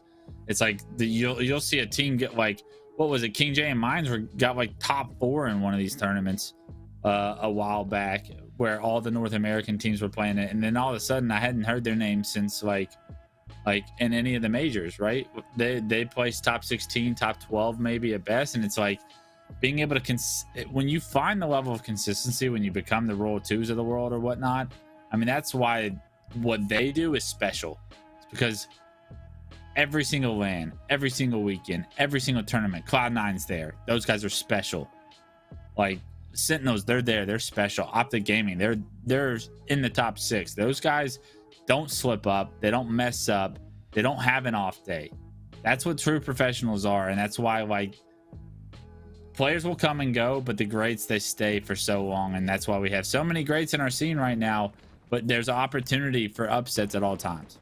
Right, the door, it's never fully shut, and while these are the players that feel as if they are knocking on that door, but it's yet to open, right? And they need to pry it open for themselves, making their way through these long tournaments, winning against teams that are already in the room where it happens. That's what counts the most. In Fnatic, they desperately need to find some momentum. They have been having just a rough period through Halo Infinite. This is really their time to shine, and winning against a roster like Native Black would be a great opportunity. But Native Black, I mean, they decided, hey, we're not gonna go for Overshield at all to start. You guys can have it. We're gonna get the hill time, and it comes like what? I think that's like 95% done. So you see Native Black able to get a huge amount of time early on, even though they give up the Overshield, they give up the sniper rifle. They're gonna be able to take hill 1. Phenomenal start from Native Black. A great quick point by them. They rotate the tower before Fnatic can really get set up as well, and this is going to be an opportunity for them to jump out to a 2-0 lead. If they can get control, they get a couple of slays, and with Heatwave in the back of Aperture's hands already at 5-2-1, they're going to have such a good opportunity here to get set up. And Overshield not for 20 seconds. That's a significant amount of this hill time that they can achieve before having to worry about this power up, but they do get neutralized and taken out of the hill for now. And I actually like this play by Mines. Slow it down, don't desperate into the objective. Try and do some work with this S7. Mines has been showing himself to be one of the best snipers in Halo Infinite. Very I don't know about one of the best in Halo Infinite, but he's good. I'll give him a tip of the hat. I think out of the dedicated snipers for their team, right, Mines is the primary sniper for his team. I'd put him in the top half out of like all the teams with their, like, I mean, 256, like in the top half of the 256 teams or the pro teams? Like the top 32 teams. You know what I'm saying? I mean, yeah, but that's where he is. Yeah, let's say the top 12. I think Mines is a very good sniper. I think I would go so far as to say he's an underrated sniper. Okay. Is that acceptable enough, King Clutch? Yeah, absolutely. You just don't go down the Tony route where you're every a top 5 underrated sniper, and now all of a sudden I'm having to figure out why are there so many?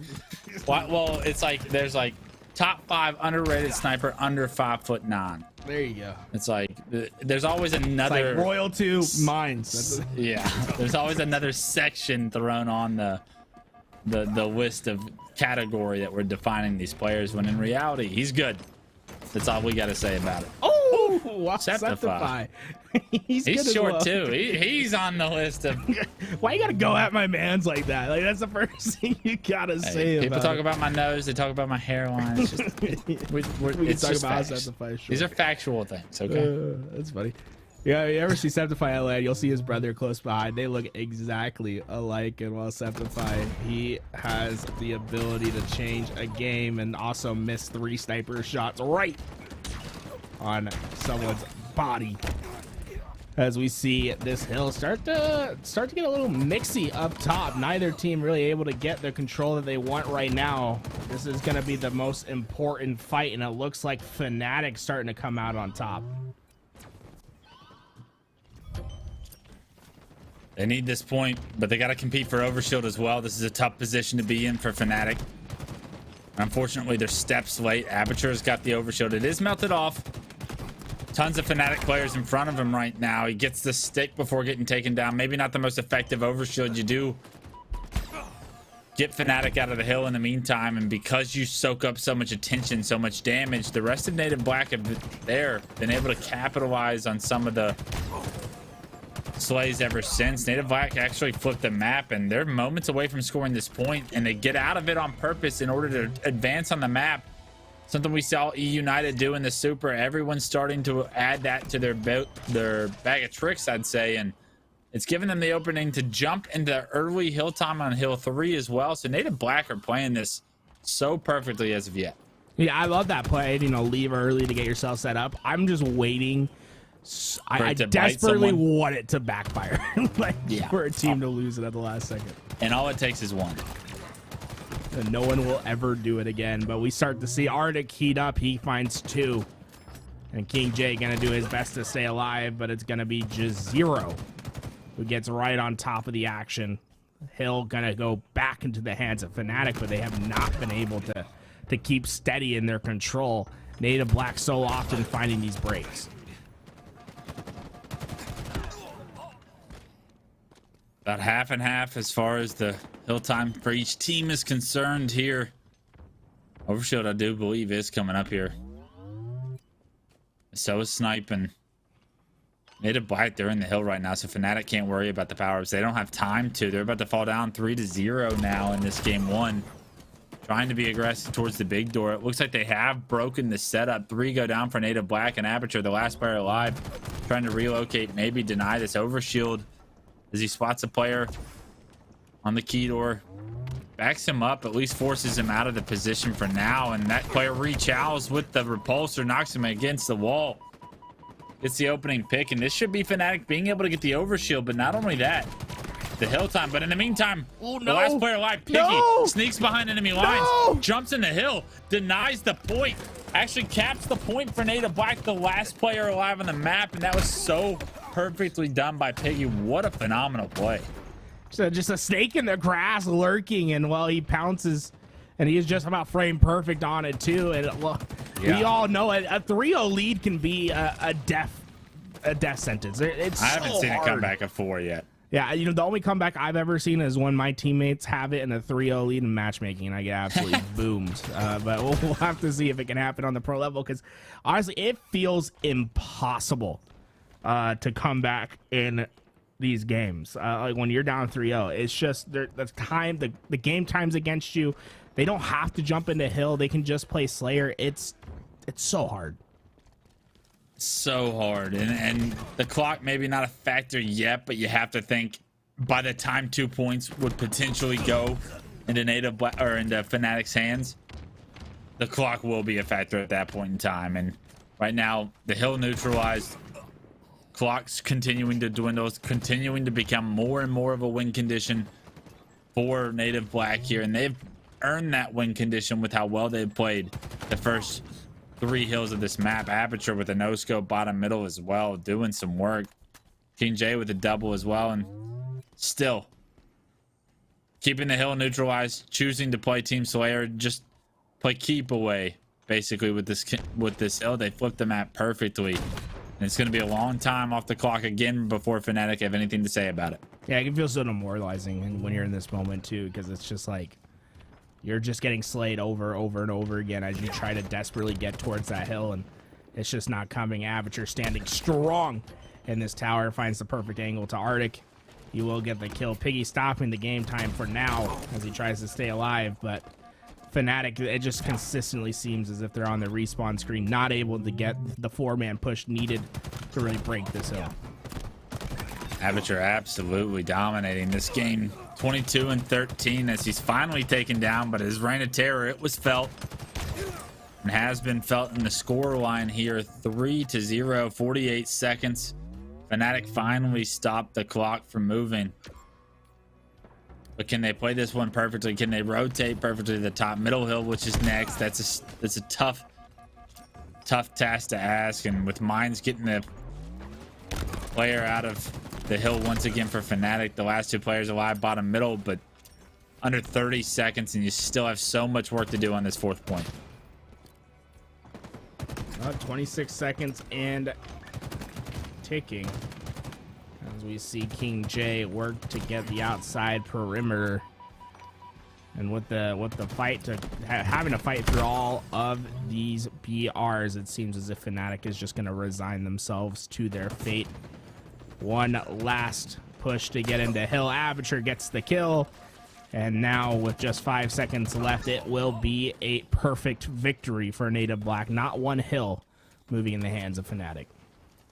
26-16, Aperture leading every player in the lobby by over 10 kills outside of Piggy, who had 18. And I mean, the Piggy play was phenomenal in the 3rd hill, and that pretty much solidified the game. When you're not able to get the game within striking distance, get the 2-1 opportunity on the side of Fnatic, Native Black with the lead, the clock in their hands, they just rolled ever since. And that was a phenomenal way to start this series if you're Native Black, if you want to make it to the elimination bracket finals to see Faze. I think Livefire, King of the Hill, was a must win. They get the job done there, and they can take their focus now to Team Slayer on the streets. Yeah, I don't think there was much to really criticize Native Black throughout that entire game. They did the job. They got it done. I think there were some great individual moments. There was some great team play throughout that entire thing.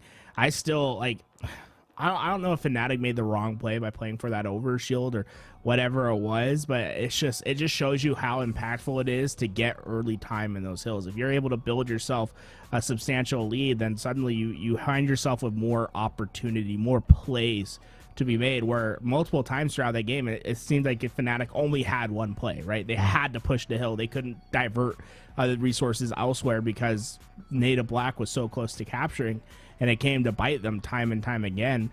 At least we're going into Slayer, where it's a little bit, you know, you're going to have a little bit of an easier time. The objective very simplified throughout this game. Hopefully that goes into the favor of Fnatic Black, because I'd like to see, in favor of Fnatic, because I'd like to see this one go to a 3-game series. Yeah, I think if Fnatic wants a chance, they're going to have to do a much better job of controlling some of the power on the map. So often do we see Aperture with Snipe or the Overshield or all of Native Black dominating that storyline. Street Slayer is going to probably lean towards Fnatic's playstyle a little bit more, but very quickly can this one get out of hand if they allow the same level of control to Native Black. Well, let's get back into the action. Fnatic Black, Native Black, oh my god, that's gonna get me every time. Draws first blood as Aperture is able to get the rockets. Deceptify got the 1-2 punch. He's gonna fall down. Aperture doesn't have to waste the rockets, still has 2 in the back pocket. Fnatic, this is a devastating start for them. Nothing goes right. Devastating, and we'll see how Native Black are able to push this opportunity here. Aperture, still 2 rockets in the chamber. I like that he's taking it slow. He wants to play for information. You do not want to waste these rockets. So often do we see rockets wasted on streets to where they don't create the maybe potential power curve, and just like that, that's a rocket wasted. A good job by Fnatic to force that out of Aperture's hands, but he's still got 1 in his back pocket. Right now, trying to figure out how to use it. Weary to advance on the map, and An odd place for that player to be standing outside the staircase there, as Aperture does some significant damage onto several players and actually ends up choosing not to use that rocket. The drop weapon might have helped you there, bud. Unfortunately, taken down, and now that rocket could fall into the hands of Fnatic. I don't think Fnatic expected him to still have a rocket. I mean, Jazero didn't try to get it at all. I wouldn't be surprised if these rockets go back in the hands of Native Black and King J's able to get the pickup, and Fnatic maybe a little bit of a missed opportunity there with a rocket laying on the ground. Goes back in the hands of Native Black, and they used it as a breaker to start to get some position on the map. King J killing spree, thrust in the back pocket as well, using that rocket to gain some momentum, some map control for his team. 15-7 now is the lead, and cycling the rockets for the Bulldog does not spell good things for Fnatic. King J once again catching players off guards, and right now putting Fnatic through the cycle, once again flipping the map 19-8. And this is where, like I said, if power weapons go in the hands of Native Black, it could get ugly. Well, guess what, Tools? It's getting ugly quick. Fnatic running out of opportunities.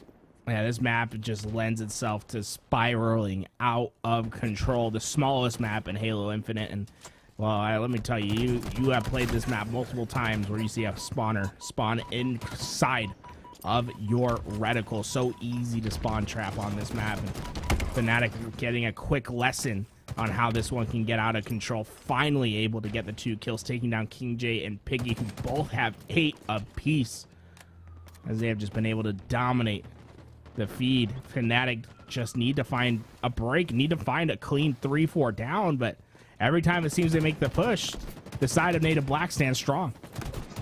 And Native Black have looked so strong throughout this series. It's the first time seeing them for the day. Up 9 kills against a Fnatic team you has to think came into the series at least thinking they were the favorite here, but Native Black looking very strong. King J with 9, Piggy with 8. How did he miss that? Somehow the stick doesn't come through there. Hey, if I'm gonna make my, I want to make my request to 343 to change how sticky grenades work in this game. Why do we throw stickies out of our left hand now instead of the center of the screen? Dude, we got paperwork up the yang. Right? We ain't got time for Tools requests. I'll put that in the special closet. Baby. That's my request, because the amount of times I throw a sticky, it hits the wall and it just sticks myself because I'm not used to the stickies coming out of my left hand yet. Infuriating. It's not a me problem. It's a game problem. You know what I'm saying? But I still don't know how to I'll put that right on Gregor's desk when I get to work tomorrow. I found the man. I can track him down, make my decision, make my request. Gregor's been working from home for 3 years, by the way. Hey, I'm glad that you guys are neighbors and that you do that for me. No, I'll put on his work desk. There we go. All right, well, just like how the lead won't be seen for months by Fnatic, I mean, they are just so far out of this one. It seems as if it's been tough for them to get control. The Rockets did go in their favor, but they haven't been able really to push much further on this map. And oh no. Oh my god, those grenades are devastating, man. The spikes, they just do so much damage. You're complaining about plasmas. We're over here watching. Yeah, they're devastating work over there. Hey, but Fnatic only down by 2 now. 1? Down by 2, down by 1. Fnatic using the rockets. What do you know? The momentum, the map control, the pressure, the angles, the opportunity, and the space that they're able to provide each other. It all matters. It all adds up, and it equals into the score line right now. Down 1 kill, still needing to take the lead here, to use this momentum and this advantage here. But they're doing a good job. Look at where the members of Native Black are stuck, all in the back of Tram, can't get out. And Fnatic need to successfully figure out a way to get some kills before they do get out, but Aperture has opened the door. Mine's trying to shut it. And he's been able to get some damage down with the Stalker rifle. In fact, only 10% left. 3 bullets, I think, to work with in this gun. So enough for a perfect, but that's about it. And might only be 2. You start to see just when you think Fnatic's getting back in this game, the kill feed starts to light up red as Native Black start to extend their lead once again. Now, what was 1 is 4. And we'll make it 5 as it's just been a struggle for Fnatic to get in this kill feed. Mine's, not going to be able to finish that kill. Just desperately wanted the player to peek out. was not to come, as Piggy X uses the AR successfully to get the trade. And the Fnatic just need to get a clean wipe, and it's been a tough task for them. They're back within 2 once again, but it just does not seem as if they can get the momentum to carry. It's a must-win game if you want to stay in this tournament here today. 38-40, just 2 kills down. No free deaths at this point in time. 41-38, and unfortunately, kills looking like they're going to go in the favor of Native Black. A successful push through tires as Mine's able to stay alive, able to get a kill while doing so. Just being such a nuisance here. Can't get out of dodge, though, as he's eventually taken down, but in order to do so, Fnatic give up several lives, making this a 45-41 game. Aperture wants to get right into the action. Oh no! His melee exists somewhere in the world, but it's not on that player. It's gonna go down, and that buys Fnatic an opportunity, getting this game closer and closer. King J has to run. He won't be successful. Just a 1-kill game now in Aperture's position. Well, it's well known. Fnatic starts to crawl forward. Aperture does his best, but the shot doesn't ring true. Septify gets traded out, the lead back in the favor of Native Black, but Fnatic are on the hunt. They want to close this one down. Piggy X gets the kill, puts them to game point. The nades are coming through. King J gets it. Piggy comes back with the massive play once again. Clutch, able to get the trade out when it was not likely. Gets them to match point, and King J's nade pushes them across the finish line. And Piggy was a guy that had been quiet up until about halfway through that second game. He ends up taking over in that second game and drops 16 to himself. Gets Fnatic out of this tournament, allows his team to advance to the elimination bracket finals, where they will see Faze Clan waiting on. Yeah, Faze, this is gonna be an interesting matchup. Native Black, they look great, right? But Faze is a whole different beast. They look to be on that next level. I really feel as if them and Complexity have really separated themselves from the pack. And Native Black, this is a great litmus test to see if you're ready to take on Faze at Orlando. Are you ready to take these guys the distance? And I think that answer will be seen relatively soon, as that's our next matchup. Yeah, I think this will be a very interesting, telling story. Do they compete with them online? And obviously getting to LAN and doing the same there is going to be another step, but at least doing it here and now would be at least some confidence going in their direction, going into Orlando. Where do we fall amongst the ranks in the ecosystem of all these great teams in Halo right now? Native Black still trying to figure that out, obviously. And Faze, they want to find that level of consistency, and in order to do so, I'd say they have to be Native Black, right? They have to get through that series and at least get back to where you're playing against Complexity in order to know that we have some confidence as well moving forward. Yeah, I don't know. I think Native Black have a chance to win out through the objectives, right? If they can out-team Faze, I think that's their ability to win these games. I think we saw great teamwork throughout that King of the Hill, right? Very successful pushes. Coordination seemed to be very good from Native Black. I think that's where they find their opportunities. But it's once again, I just feel like there's levels to this thing, and I think Faze are on that next level right now. Would love to be proven wrong, because I think these players from Native Black have a lot of potential, right? Can definitely feel as if the sky's the limit for these guys. Yeah, I'm leaning in the opposite direction, where I think if they want to stay in this series, it has to be the Slayer. Wow, interesting. I think the strategy of the game will heavily go into Faze's favor. I think that we're almost going to undershort this Faze team for some of the struggles that they've had over the past couple of months. But I don't think that this is the same Faze team. I think that this is 2/4 of the E United team that has textbook Halo Infinite strategy based in them, and the second that Falcated and Renegade get on board with that, then the sky's the limit. And Renegade obviously having a very high level of knowledge as well, so it's all good things, I think, for Faze ahead. And I really do think that this team will be able to compete against anyone in the world. Yeah, absolutely. I'm trying to take a look at what our best of 3 will be. It looks like we're going to be starting off on CTF Bazaar. So there's going to be plenty of time to get those reps in, right? Got plenty of gameplay ahead of you. And then Slayer Recharge and Streets Strongholds are going to be our best of 3 for this series.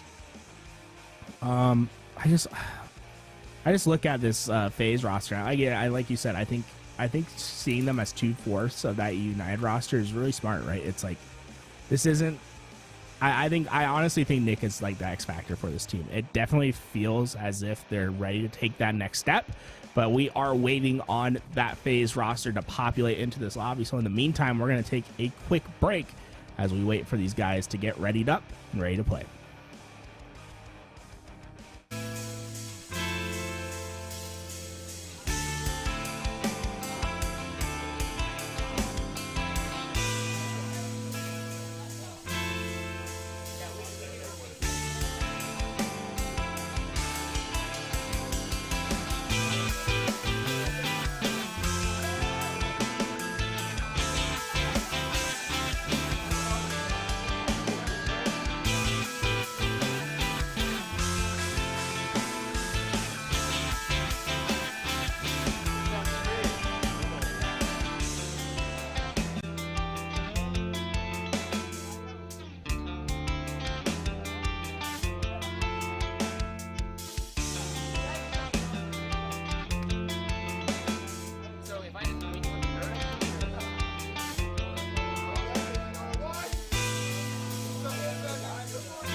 Tyson boneless buffalo bites have that tasty kick of flavor, so they're perfect for any get-together. If there are any left when your guests arrive. Tyson Anytizers Chicken. More kicks of flavor, more smiling snackers, more to love. Tyson.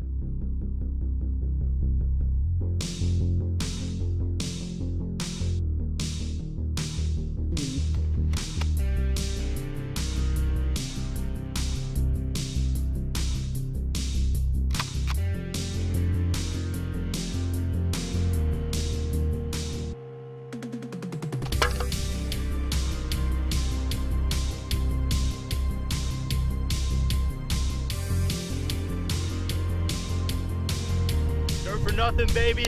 Let's get in there.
Welcome back to your Series E. I am Tools. That is Clutch. And we have some competition ready for you today.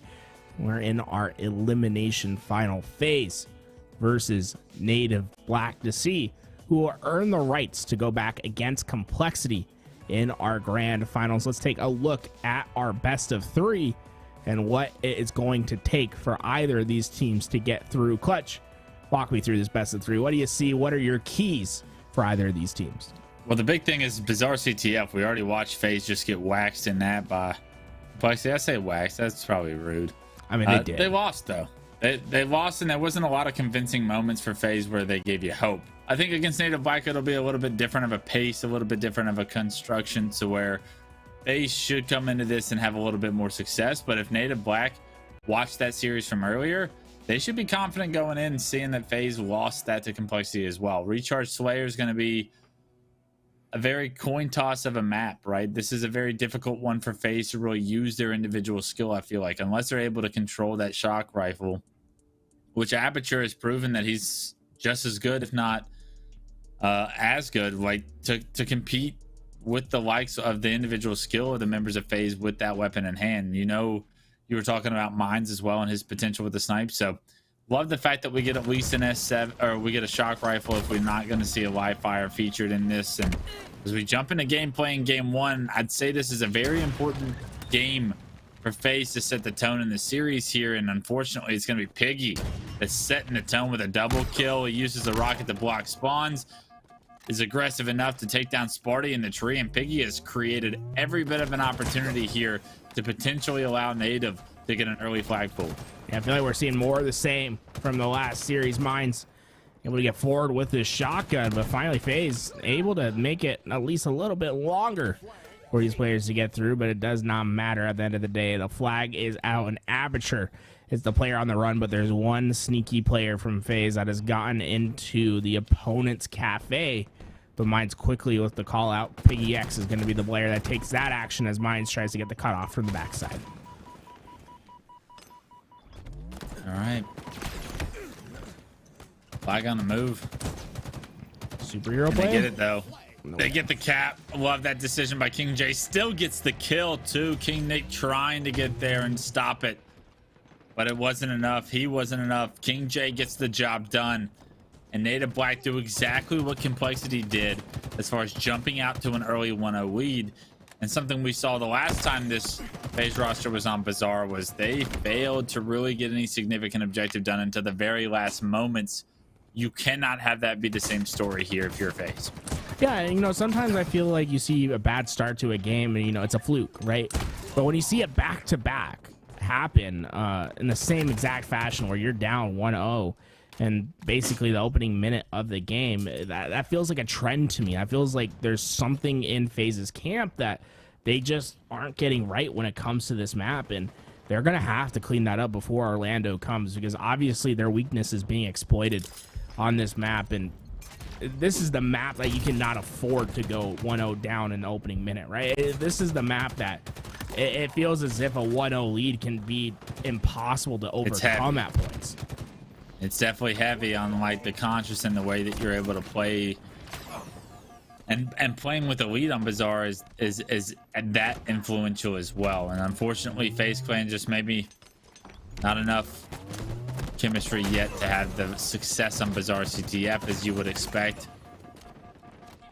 But I think that that's also just influenced by them seeing it in back-to-back series as well. The elimination bracket finals and the winners bracket finals, having Bizarre CTF being game 1 is a difficult thing to work around when you know it's not one of your strong game types. And maybe it has been a strong game type in scrims for FaZe, but so far today, nobody home on the objective. And right now, with rockets in hand, Piggy looking to make that even more of a reality here. It's a 1-0 lead for now, but with rockets in hand, you can create the opening. You can break into this base. You can create a 2-0 lead here. There's several members on the flag, but Piggy plays his life, tries to get his shield back, and as his teammates are now in the flag, he's trying to try and be aggressive. The second rocket can't find a kill, but good damage with it, but nobody there on the side of Native Black to capitalize. I feel like Native Black has done a very impressive job at just staying alive forward on the map, and it's just resulted in them always being in a position to pounce the second they get the numbers they want. They're starting to charge forward. Aperture able to find Sparty with no awareness of the flank, and finally Faze able to clear the middle of the map as they are getting some control. But it's Nick who is in a top spot over at Truck. He's not going to be able to stay alive. And with Overshield coming up, Native Black is going to concede as the Overshield goes on the body of, I believe that was Falcated, as he starts to push forward. Renegade! Oh my god. Tough looks over there, man. Those spike grenades, they do some good damage. But Faze starting to get all the kills. This is their opportunity to get a flag out and away. There was 2 on Renegade. I'm not sure he knew there were 2, but he gets both those players to no shield. The rest of the Faze clan, though, they've broken into the base. They've got the flagpole they need, but unfortunately, to get out, they're going to have to go through the tree, and that's exactly where Native Black members have respawned and relocated to. They're going to shut that Faze clan pull down, and now look at how Falcated is forced to try and play defense. Unfortunately, he can't get back to his base in time, and now Aperture, he's overextended, and he may be able to get a pull of his own for Native Black.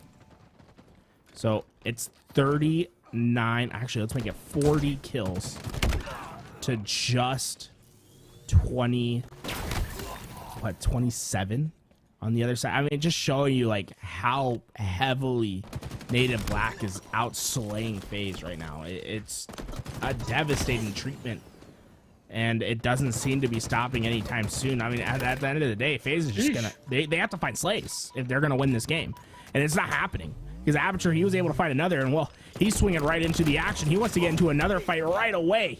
It comes towards his demise, but it just shows you how free Native Black have been on the map. It's tough for Faze right now. It definitely feels chaotic from the point of views that we're watching. King J just above 2 players, finding a nice double. Renegade, the last player alive. King J is going to relocate. Rockets are coming up in 5 seconds. And now with 6 minutes on the board, you're still just up 1-0, but we're going to have the same conversation we have with Complexity, right? It just continues to feel like another win condition being removed from Faze Clan. The clock starts to become a factor. The game starts to feel a little bit higher pressed. The Overshield, the Rockets, they both went in the hands of Native Black, and Aperture, he finds the first kill with Overshield, and all of it still intact to play around. Several members still in front of him, but as long as you're forcing Faze Clan to play defense, I mean, and simply put, they can't play off offensively. They can't tie this game up, and Aperture doing every bit of the job needed to make this team focus on their own flag now as he busts into the base, gets a flag on the move, and now if Native Black can find a way to punch this in, they're gonna have such a significant lead with 5 minutes remaining. Yeah, the Aperture's life has been incredible thus far, on a killing spree and looking to get even more, as he's just been able to find his ability to stay alive in these situations, right? He survived a head-on rocket. He slithered his way past into the base, has pulled out the flag, and not only did he find all those slays and was the opening point player to make them happen, he also finishes the job by getting that flag cap in. He's doing everything for his squad as he leads the entire lobby in slays, double positive at 19 and 18, and it just feels as if he's a force on the map right now, and Faze just don't have the antidote. No answer in sight, at least for now. Still 4.5 minutes. There's time, but you got to get some momentum. You got to show something. There's time now, but it just doesn't feel like a lot because you know how quickly it goes on Bazaar. It's just like, what? Averaging a flag cap 1 every 2 minutes on Bazaar just feels like an impossible task, because Bazaar is not you get 1 round of slays and you're pulling a flag. It's very much like you need probably 3 rounds of slays to get a kill. You expect a round of slays to take at minimum 15 to 30 seconds. Like you're talking about a 1.5 minutes minimum to be able just to run a flag on this game. You're not giving yourself much leeway to make mistakes. And so far, even though that Faze is forward, that time, it still ticks away. And every second that you're not in this base, it feels bad for Faze, even if you're getting these kills. Yeah, your call outs start to get more sporadic. You start to feel more pressed to be aggressive in situations where you can't really afford to. You get caught out.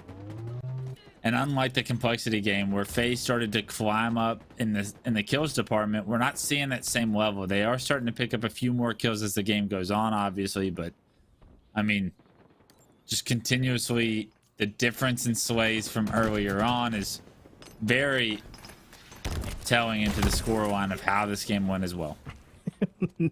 Nick said, no, you're not hiding, bro. I'm getting you. Throw some perfect nades. He's able to get the damage. When Rocket's coming up, this is an opportunity that quickly moves away. Faze go forward down. And honestly, if you're native black, you don't really move past the 30-yard line. You just stay where you're at. You let them spawn in the back base. You get the easy kill with the rockets. But unfortunately, a little misplay for Mines right there. Didn't hear Renegade coming. And that's going to give a single rocket for Faze to work with. He's at least able to find the trade out, but Piggy's still very much in the front lines.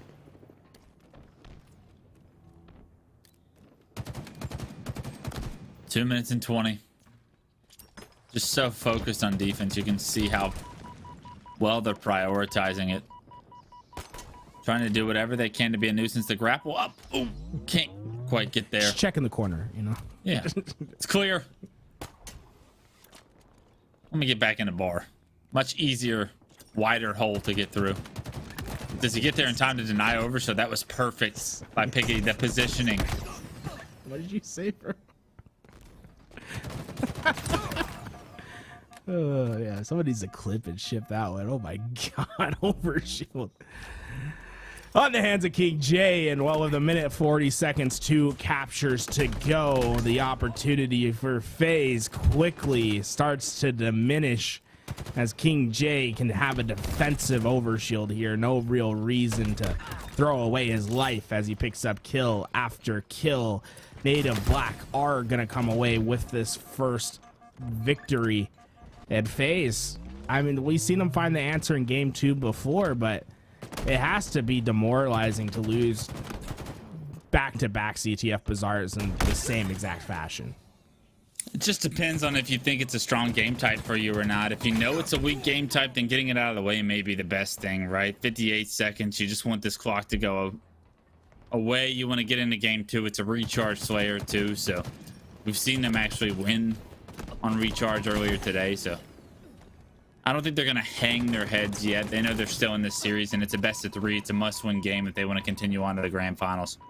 Dude, I don't think I've ever seen Faze get this heavily outslayed before. I'm like we're talking about magnitudes of difference between Native Black and Faze with the slays. Just about everyone on Native Black has had their way. All of them at least even or positive. On the side of Faze, I don't think one player is positive right now. No, I mean some even down as much as like -8 on the slays. It's just you can't cheat the kills, and so far they have not been able to find that any. Yeah, no, honestly, hats off to Native Black for coming out here in game 1, gaining momentum, taking this series by the lead here. 28 for King J, Aperture with 26. Everybody doing their part, honestly, on the side of Native Black. A very successful, very dominant game 1. And if we ask questions coming into the series, like, was Native Black going to be able to compete with Faze? Is a strong series here a good opportunity for them to gain confidence going into Orlando to potentially try and qualify for Worlds? How high is their ceiling? Well, Native Black show you there in game 1 that the objective, they look good in it. And if they can create these kind of opportunities for themselves, play at this level consistently, they're going to prove a lot of people wrong. Yeah, you know, I think it's typical from Native Black. I mean, so often able to come out strong, right? This is like their only opportunity really to scrim Faze, because they are the Native blacklisted of Faze's scrim roster. So, you know, you don't get to play against this team that often, coming out and just showing them like, hey, yeah, like you might have us blacklisted, but we're the better team right now. It's like, it's always nice. If they can get this done 2-0, I think that's like a huge blow of the confidence for Faze, and also just a huge momentum swing for Native Black. I mean, we're talking about 2 extremes here that I don't think anyone saw coming with Native Black in this game. Yeah, and that's the storyline we talked about, right? When you're doubted, when you're not given credit that you feel like you deserve, the only real answer is to take it. The only real answer is to create the upset. The only real answer is to prove your own destiny and your worth. And and what you're capable of. So I think Native Black are doing a good job here. Obviously, this is just PSA Open. They have their eyes are set on a bigger, brighter future for their team, and hopefully like a very high placing at HCS Orlando is ahead. This is probably the strongest roster these guys have ever been able to put together, and they should use this as an opportunity to build that confidence within themselves, to understand, hey, we got a fighting chance against just about anybody in that bracket. So well done by them. But game 2 is underway. FaZe Clan have started off on a much different pace. They have the lead here 5-3, and they do a good job to get a couple of kills. We'll see where that shock rifle ends up. And you wonder, now that it's in Sparty's hands, what can FaZe Clan do in order to create separation here early in the Slayer? I need to do something different in game 2. Game 1, they were outslayed 94-63. It's a steak dinner of a difference right there. Plus a little more. So far, the shock rifle has gone into the hands of Sparty. And this could be all of the difference maker, right? You have 3 incredibly talented snipers on the side of FaZe Clan. Either any of these guys can pick up the shock rifle and absolutely change the game in a moment's notice. But it's about being able to put it to work. And thus far, FaZe have the lead. They want to keep it. Sparty needs to start hitting these shots. Oh! And now, right on cue. Rips the head off Aperture. Loses several teammates towards the control side, but needs to create some space. Does just that on the King J's head. Can't quite find the double, but Spartan has delayed the push, has subsided the push of Native Black there as they look to try and take down the members of FaZe Clan. And that was a phenomenal job by Spartan to stand your ground, hit your shots, and create opportunity for your teammates off respawn. Already, Sparty down low. This, I was hoping he'd use the grapple maybe to get the camo away. Instead, he tries to retreat the nades, get him out, and well, Aperture, he's going to be able to take home the spoils of war. His teammates get all of the kill, and now the shock rifle in Aperture's hands. What a momentum swing there. As the camo was coming up, it was a 4-0 swing for Native. They get the shock, they get the camo. Aperture hits the first, finds a double. Can he stay alive? That would be massive for him. That player's not going to pursue him, and because of it, Aperture's going to be able to re-challenge here in a second, but immediately gets expected. And now Aperture just absolutely swinging momentum back in his team's favor. Unfortunately, the poor positioning bottom middle with the shock, maybe not the best. Pays for it with his life. And this game, all of a sudden, very close here. What was once looking like a FaZe blowout or an opportunity to really gain a significant lead, Native Black have done such a good job to answer that. Piggy, come on, bro. That is a curse of practicing your curb slides too much. Just because there is the ability to curb slide doesn't mean you have to. He sends himself right off the map. With great power comes great responsibility. Oh my God, he just flew off. Oh, he turned that 2v1 into a 1v1 real fast and then threw it into a 1v0. As FaZe will reign supreme. Native Black down by 1 as they try their best to get back in. Piggy gonna hope to take that life back and maybe make some impact on this one around King J. I thought he was eyeing that sword for a little while, maybe going no holds barred, but he has a little bit more respect than that. He gets the trade away stick. Nick will see the respawn screen alongside of King J as Camouflage comes up in 5 seconds. Both these teams have a position to fight for it. The question is who executes, who finds the picks to get themselves that Camouflage. So far, nobody really in a position where they're going to go out of their way for it, but Aperture tries to be aggressive in the pipes. He gets sniffed out, immediately met with a grenade too. Phenomenal job there. Piggy, King J, they go down. It's a completely different story here for this Camouflage. Remember the last time Native got a perfect 4-0? It's actually FaZe that go 4-0 this time around. They secure the camo as well. And now the Lost King Nick, not quite sure where that camo ended up, but FaZe should have every advantage here as they go into the mid game, even up 6 kills. Renegade 7. Can't make it much easier than that. Renegade gets the easy one, and well, he wants to get aggressive with his shock rifle. Very much reminds me of the Halo 5 sniper, of how people would just try to get in your face as more often than not, they're going to hit those close range shots. And already, though, Faze kind of getting punished, as you see it was Renegade who went first down, and, well, the rest of Native Black swarmed. Now not only getting the full wipe, also able to get the shock rifle back in the hands of Aperture, who made some great shots with it earlier in this game.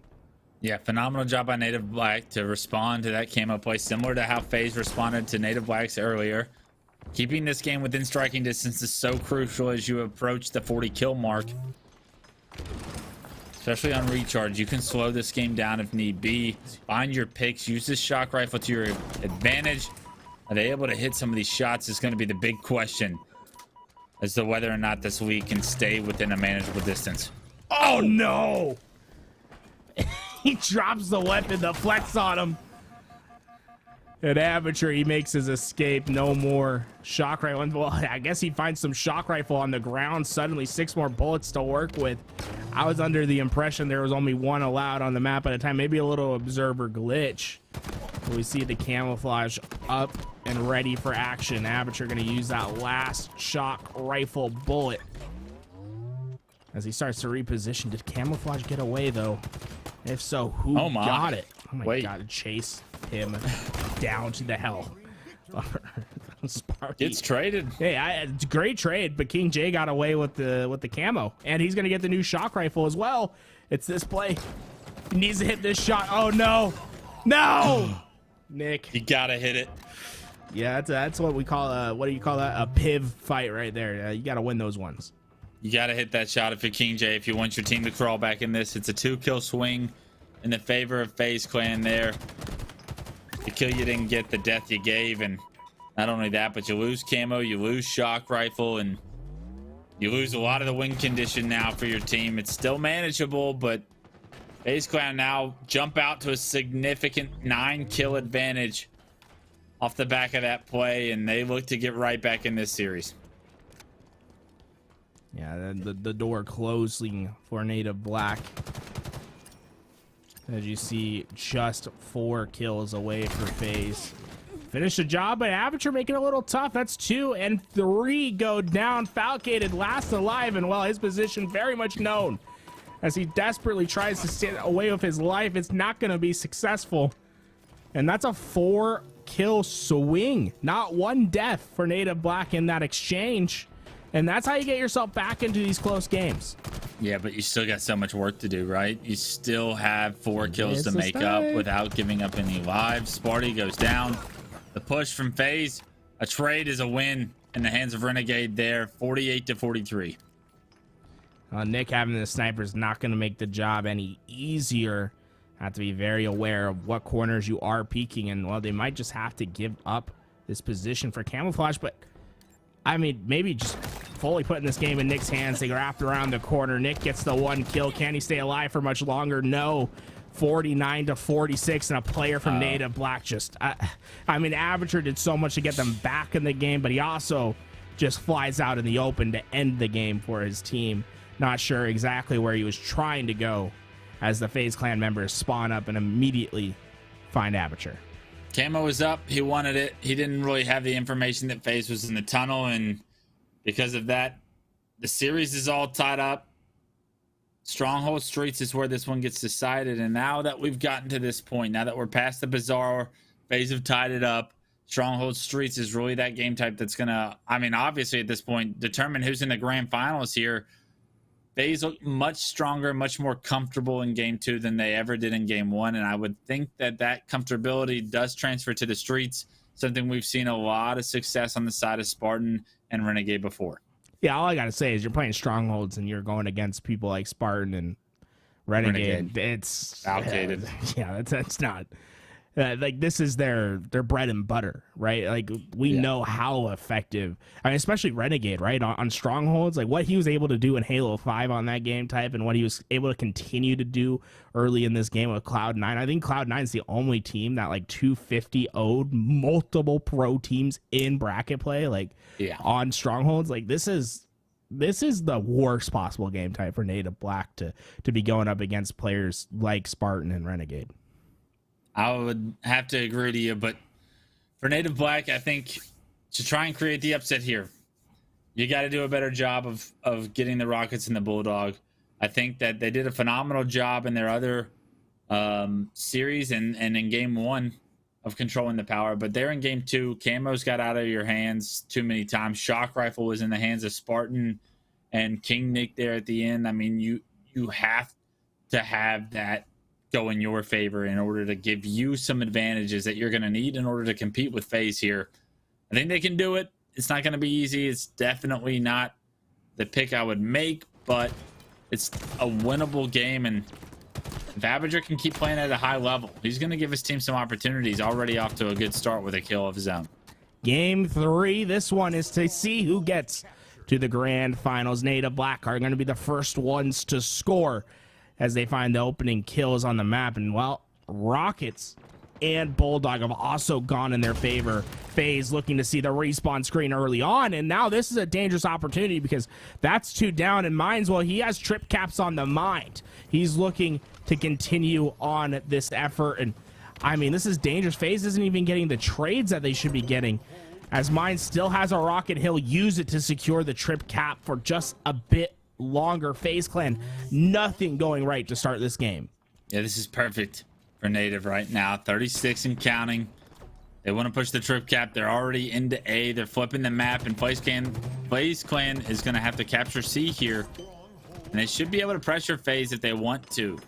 Minds opts to just passively play in the tires location. I actually like that. Not an overextension. Doesn't give up his life by jumping bottom middle and trying to compete for the trip cap here. And now that he's done that, he's able to compete here, but I thought he may have stuck his teammate there. I did not see the projectile on that brute grenade, but follows up with some phenomenal damage. The reset, and look at this. Native Black continuing to score, up 61 now to 0. And we've seen this happen so often on this map, right? The pendulum that swings. When you start scoring, it can feel as if nothing can stop you, with how small this map is, with how much pressure you're able to provide. And so far, FaZe struggling to just get trade outs on these kills. But finally, they get a home base. They're able to get the kills. Rockets coming up. Native Black still contesting for these, but FaZe clearly have the upper hand on the push. And, well, Rockets will go in their favor. Sparty, the player that gets away. This is the opportunity that FaZe has been waiting for. Yeah, this is what they need to capitalize on here and now. They've built themselves this 40-point deficit. They're starting to climb back. Using the Rockets while you have 2 strongholds, while you are continuing to score, is so massive, because that's how you transition it immediately into points. Unfortunately, the second rocket doesn't find home. Piggy finds a double, and in fact, that's going to be the opening Native Black need to potentially capture B, or they choose to overextend to C. Either way, they will be able to break the setup of FaZe for now. And Aperture had a high risk, high reward play right there, right? He decided to try to cut and get into the back half of FaZe as his teammates were pushing to C. Unfortunately, he went down, and it's going to shut down the trip cap opportunity. But Native Black still making the most of the slays that they've got in Minds. Able to get 2. It's the long range stick and the backup shotty that make the difference. But unfortunately for him, not able to stay alive. The last player alive, Nick, gets the reset, and Piggy, he didn't see the player leaking towards red room. He checked everything, but Nick's still alive at B, and he has an opportunity here. He has to decide whether he wants to expand his team's presence towards C or get more forward into this fight. Choosing to go towards C. Several members there. Spot's 1. But he knows better. That's such a smart play by him to not overextend, to not feel pressured to go there. His teammates make the call to go to A. So Nick's just kind of anchoring this position right now. With Rockets coming up in 10, it'll be interesting to see how he chooses to set up this potential push for these. And it's ended up working out perfectly for him so far. Yeah, but unfortunately, he gets caught out, and the Rockets, they do switch hands. It's only 1 kill that goes in the favor of Native Black before they switch back to FaZe. But although they, I'd say Nick was playing that clean game, they weren't getting any points while he was making those plays. And while Native Black, they're still trying to respond. When A switches FaZe, well, Native Black, they're quick on the response, able to get to B. It just seems as if they're 1 step ahead on their rotations, and with the kills going in their favor still, you have to figure this continues on. Aperture, he makes the rotation back towards A. Eventually that rogue nade from Renegade catches him. Faze finally scoring as the rotation has finally been cut off. Oh no, I don't know how King J's still alive. He gets the kill, but the rest of Faze start to follow. 3 go down though. It's a one-on-one Aperture versus King Nick, and Aperture's in the stronghold. That's always going to benefit the team, the player that's in the stronghold. Unfortunately, players spawn PD and they're able to help King Nick get out of that situation. Aperture does transfer over A momentarily, but you have to think that FaZe Clan are going to be able to hop into that one shortly after. But no, they choose to go to B. They're going to hold C as well. And although they're down 75 points right now, they're going to have to climb back slowly and surely. They'll have a good idea where Native Black are coming off respawn, but are they going to expect 3 people to be pushing the purple street over towards C is the big question. Well, Renegade's given the information. And now you start to see the rest of FaZe springing into action. These kills massive for their side, and depending on how these ones shake out, this could be a potential push that FaZe Clan can change into more. You start to see the slays only go blue as FaZe Clan is just racking up the kills. Oh my god, King J from across the map takes down the stalker rifle of Renegade. And now suddenly there's a real opportunity for Native Black to get away with rockets. They should be able to get these. Piggy's got him. Tries to jump up the tires. Can't quite hit that niche jump and forced to use one of those rockets. It ends up costing him his life. Once again, Falcated, King J, the last 2 players on the map, and Falcated's made his way into B. Gonna try and defend it while he can. Can't get the melee, the blank. Things you hate to see is Piggy and another player from Native are in B stronghold. They're going to be able to transfer that one as no one else in the area. And right now, Renegade needs to find a way to impact this game. Unfortunately, nobody giving him the chance with any of the sight lines he so took him. Yeah, Renegade getting a little ahead of himself, goes straight into that action, and he'll be the first one to fall. And although he had that stalker rifle, it's not enough to win in the 1v2. King J not able to stand strong as the nades come through, but Native Black maybe finding an opportunity to let Piggy stand strong and rotate to C. And Piggy, while he's doing the best that he can, he's able to get the kill. And although Falcated does all that work to get to B, the rotation towards C was lost. Native Black able to get that hill, and all that work that FaZe Clan did, it's for no score at all. No score at all, right? 184 to 142 now. Native Black. Game 3 for the series here in the elimination finals with a 40-point lead. Crossed the 190 mark, continuing to climb it. AC unorthodox hold. Still reigning true. Aperture not wanting to get flanked to repositions to the back. In the meantime, the push has gone over towards A. It is going to be FaZe Clan transferring over A, and Aperture trying to be aggressive towards C. He's going to have a flank with the Bulldog shotgun. It's an easy kill on the Falcated. And now he's going to try and flip this map. But in the meantime, it does look like FaZe have been able to secure rockets. But a beautiful grenade there from Aperture kills that rocket player. And look at this. They've ended up in the hands of Mines. He's hopping into A. And now pure chaos for FaZe is going to be the situation they find themselves in. And a potential trip cap. But no, Mines goes down with rockets. Those rockets are going to switch hands. But here is one player alive that trades his life, gets those out of the hands potentially of FaZe, and Native Black doing everything while continuing to score in the meantime, have blown this once again to an 80-point lead. So close to finishing this job and getting themselves a ticket to the grand finals. FaZe all trapped towards that B side. And the power weapons, they were in the hands of Native Black, but Falcon made the play. He gets the double kill. The rockets go to him, and he puts them to work. But as he got the double kill, his teammates fell towards B. Sparty doing his best to get back into that base and get B back into their possession. But Native Black, they're scoring, and they're getting themselves a step closer to finishing this game. Aperture gets the fadeaway shot. 2:35 and climbing, just 10 seconds for FaZe to work with to get into a hill and stop this timer, and it's quickly fading away for them. Yeah, this is gonna be it. This is the push. They're not gonna get there. 249, 250. Native Black have done it. They create the upset, against FaZe Clan. And they take this series. They find themselves in the Grand Finals to compete against Complexity. And what an upset for Native Black.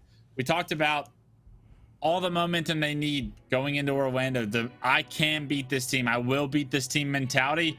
I believe they've gained just a little bit here and now, a little bit of confidence that should show up come 2 weeks, come Orlando, come the fact. But I mean, you still have a Grand Finals to play against a very strong team, so you know that they're focused and locked in on seeing what they can do against Complexity as well. And I think this has to be a huge momentum boost for them, because it's not the stereotypical, right, you steal away a Slayer and then, like, you know, you win the Slayer, maybe you can steal an objective. It was them not getting the Slayer and winning the objectives. I think that shows that there's a strong foundation for this team to go further and further within this bracket. I'm absolutely impressed with how Native Black played that against FaZe. I mean, getting it done in the objectives, I think is you know, a step above what was expected of them. Yeah, absolutely. I think that that's the most impressive piece, right? Winning both objectives. Typically, we say in Halo, the better team wins the objectives. Well, when you won both objectives in order to get the job done against FaZe, that shows me you can compete against FaZe. Can you do it on land? That's another question. We'll get there when we get there. But for now, they should be very comfortable and very confident with how they performed today, and look forward to the Grand Finals, because now you're in it. Yeah, absolutely. We're going to see the Grand Finals between Complexity and Native Black coming up next. In the meantime, we're going to take a quick break as we get these players in the lobby. Grand Finals coming up next.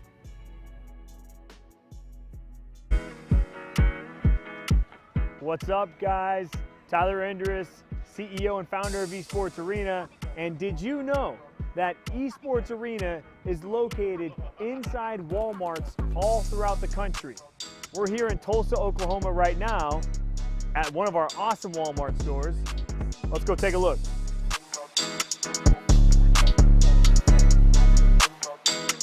Fantastic, right?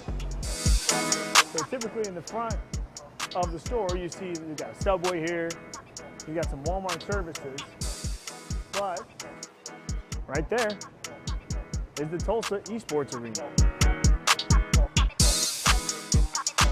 Right up front.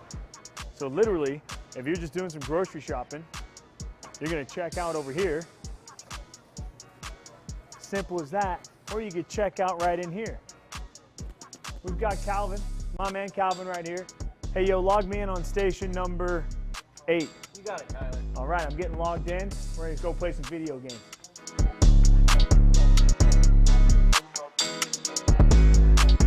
Look at that.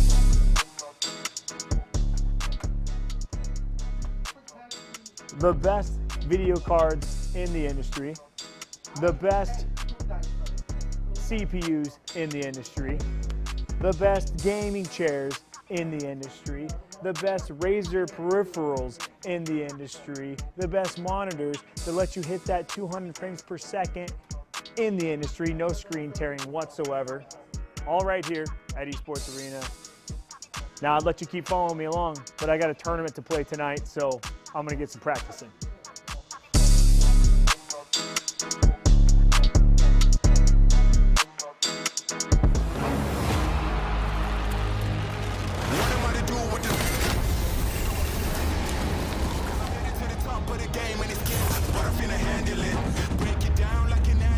I'll be loading up, they wanna package this. Pray for peace, pacifist, I'm never old enough to give a promise.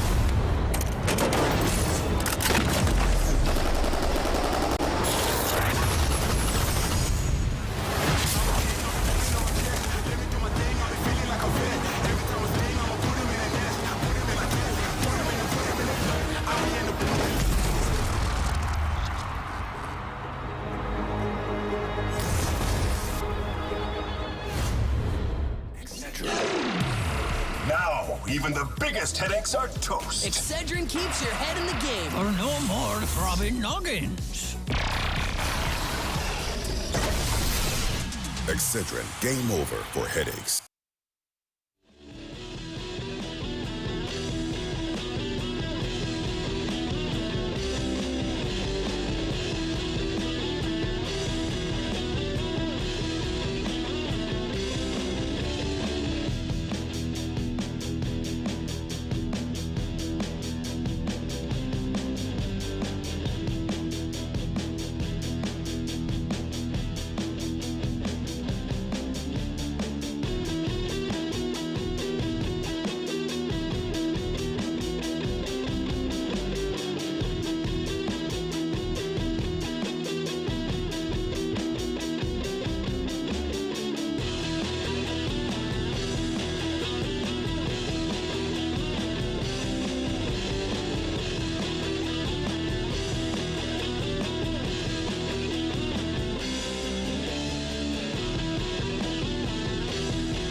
Welcome to your grand finals of Series E. I'm Tools. That is Clutch, and we have Complexity versus Native Black coming up in your grand finals. A matchup that many, if not most, did not expect. Faze getting knocked out early in the bracket, not only from the winner side, but also the elimination side. I think many had them as a shoe-in for our grand finals. Instead, a little bit of an unorthodox grand finals today. Clutch, what are your big predictions going into this best of three? You know, I continue to lean towards Complexity. Native Black has done nothing but impress us today, but I think Complexity, when it comes to these moments, these tournaments, they just always seem to be playing at such a high level. I think it's going to be very difficult for Native Black to kind of reach that level of like aggression that Complexity usually plays with. They are a very fast-paced team. I think with recharge strongholds, control is going to be difficult for Native Black to keep, but I mean, they proved us wrong already once today. They just took down Faze. Can they use that as momentum in order to project them into this grand finals to reset the bracket? It's they're very capable players, and looking forward to this one. I think it's going to be action-packed. I think the amount of individual skill in this finals is intense, and it's insane. Like, right? It's all these players that are very doubted throughout the scene, very much waiting on the next big moment that they can prove themselves, and to have everybody kind of like bottled up under that description just always creates opportunity for guys to pop off individually. So very excited to see players like Vetra, players like Monster, players like King J and Aperture go at it. Well, here we go. Gameplay is ready, and we're getting right into the scene. Both teams going 1-for-1 on their trades, 2 down a piece. But we start to see Complexity be the team that comes out on top. B and C control for them for now. And well, with Camo still up for grabs, this could be a huge swing for Complexity if they're able to get away with this camouflage as well. But Neuronical, he has some work to do at home as he gets the last second reset. Gets the last second reset, gets a kill and assist as well. BC in the favor of Complexity right now. And look how quick Neuronical relocates, finds himself in an engagement. A great job by Aperture to get that kill, though. It's allowed the door over into control to be open. Piggy makes his way into C, and trying to transfer this one over, and that was a phenomenal push, honestly, by Native Black coming off respawn to find the entry pick there onto Neuronical, and then from there to snowball that quickly into control of C. They stop the bleeding for now. And I think it shows that all the difference of the camouflage made, right? Native Black somehow were able to get away with that camo, and it led to much more as Aperture was able to find the shock rifle pick. This weapon so deadly, but his backside is exposed, and here comes the push. Complexity able to find the kill on the flank. Neuronical taking his rightful place at the tower once again as his long-term duo gets the job done on the backside. Vetra gets the double, and it's a trip cap for Complexity early in this game. Immediately erased. The trip cap goes, though. B and C still in favor of Complexity, but just needs to be reset. There it goes. And as Camo comes up, these are very crucial kills in the favor of Complexity. It's allowed Monster the positioning to not only pick up a kill, but Camo and a double for Monster, not missing. And now with the power up in hand, can be an absolute problem for Native Black to deal with. And I like this route by him, but a great job by Mines to sniff him out. Yeah, Mines was not letting him wrap that corner, and that's going to allow C to go back in the favor of Native Black. You have to imagine if Monster gets away with that camouflage back behind C, that trip cap could have been an extended one where Complexity starts to just absolutely blow this game open.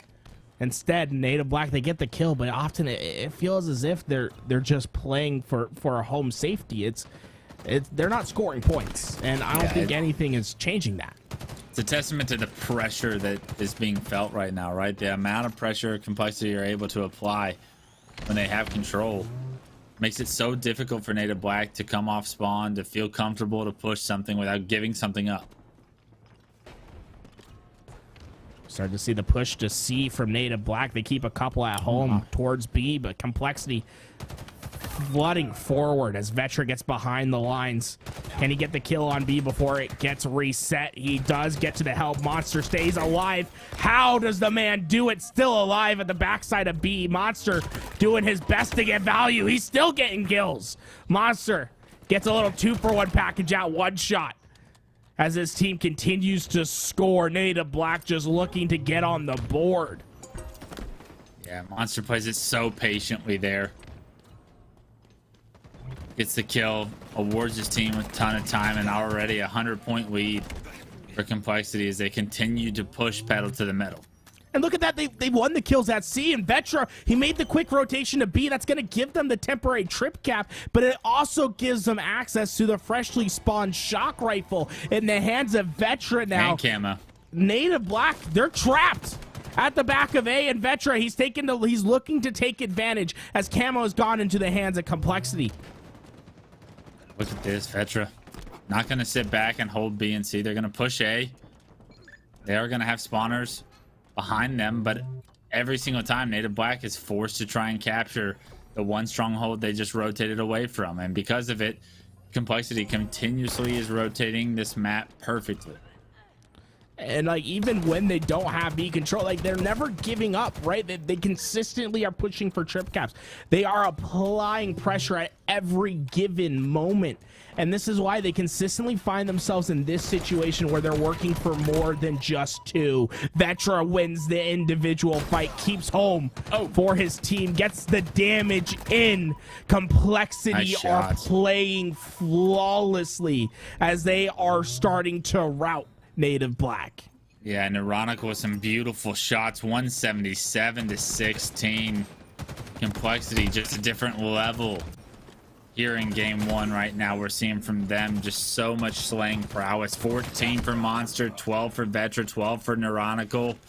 Everybody really just dominating the score line right now, and the most important score, the stronghold points, it heavily favors Complexity right now. And for Native Black to try and get back in this one, Tools, it's gonna take a trip cap, and you need to hold it for at least a minute or so, I'd say, to like make this a comparable score. But unfortunately, they just don't even have the opportunity to really hold on to the two for much longer than a couple of seconds. Yeah, what they got 8 points of time like on their single capture. It's just their efficiency rate has been abysmal. Yeah. And Complexity have taken advantage at every single turn. It's the kills, it's the rotations, it's everything that goes right for Complexity. As Ironical, he has a laser sight towards B. They're not going to be able to finish that hill. And Complexity scoring once again. And now only 30 seconds away from just dominating game one. Complexity looking like by far the better team here in game one. 228 and climbing. B and C still in their control right now. They're pressure on to C. It was a successful push, but every time Native Black do it. Look at this, the rotation from B to A, it comes through. Complexity will hop in the hill. They get the kills as well. It was all 4 dead momentarily. They're able to get into B, get the reset even on the side of Vetra. Monsters on a killing spree. They have A and C controlled, and that's going to do it for game one. Complexity dominate the first game of our grand finals, 250 to 27. And Native Black just a step behind the entire way, right? Complexity, not only were they getting the kills, they were faster with the kills. They're faster on their rotation. They're able to get the trip cap in. And when Native Black were able to get control, it was for short spurts of times. I believe they had 2 moments where they were able to capture time. One for 19 seconds, the other for 9. Just nothing going right for them throughout that entire game. And it's a complete and utter dominating run from Complexity. And you have to figure that momentum's going to transfer into game 2 when they go to Slayer. Nothing went right for Native Black. There's not one thing to tip your hat to for them in that game.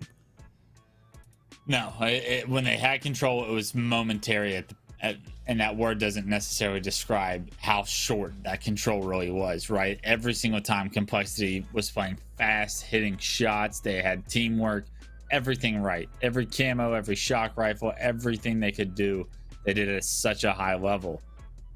on the side of Native Black, you got to find ways to slow them down, stagger that pressure, create some space. It's easier said than done, and when that snowball starts going downhill, you start running out of answers very quickly. So I could not stress more the importance of how the start of this game 2 goes for Native Black and their potential to push this series to a game 3.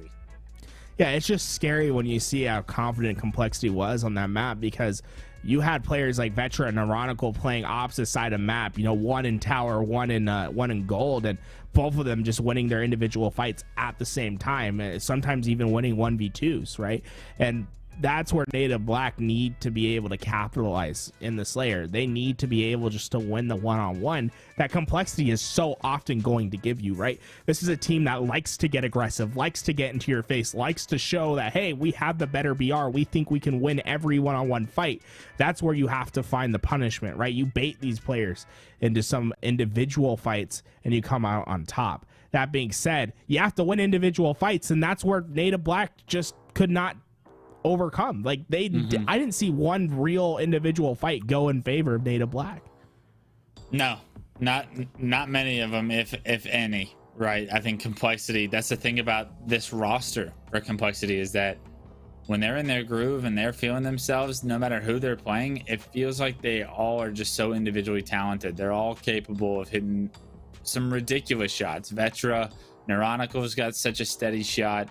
Monster does his thing so consistently, it feels. I mean, the entire squad really elevates their game. And I mean, Cycle is a guy that continues to just make plays when plays need to be made for this team, to create space, to create openings, to like release some of the pressure that the enemy team is playing. So it's like it truly does show you that Complexity can play at some of the highest levels when they're all on.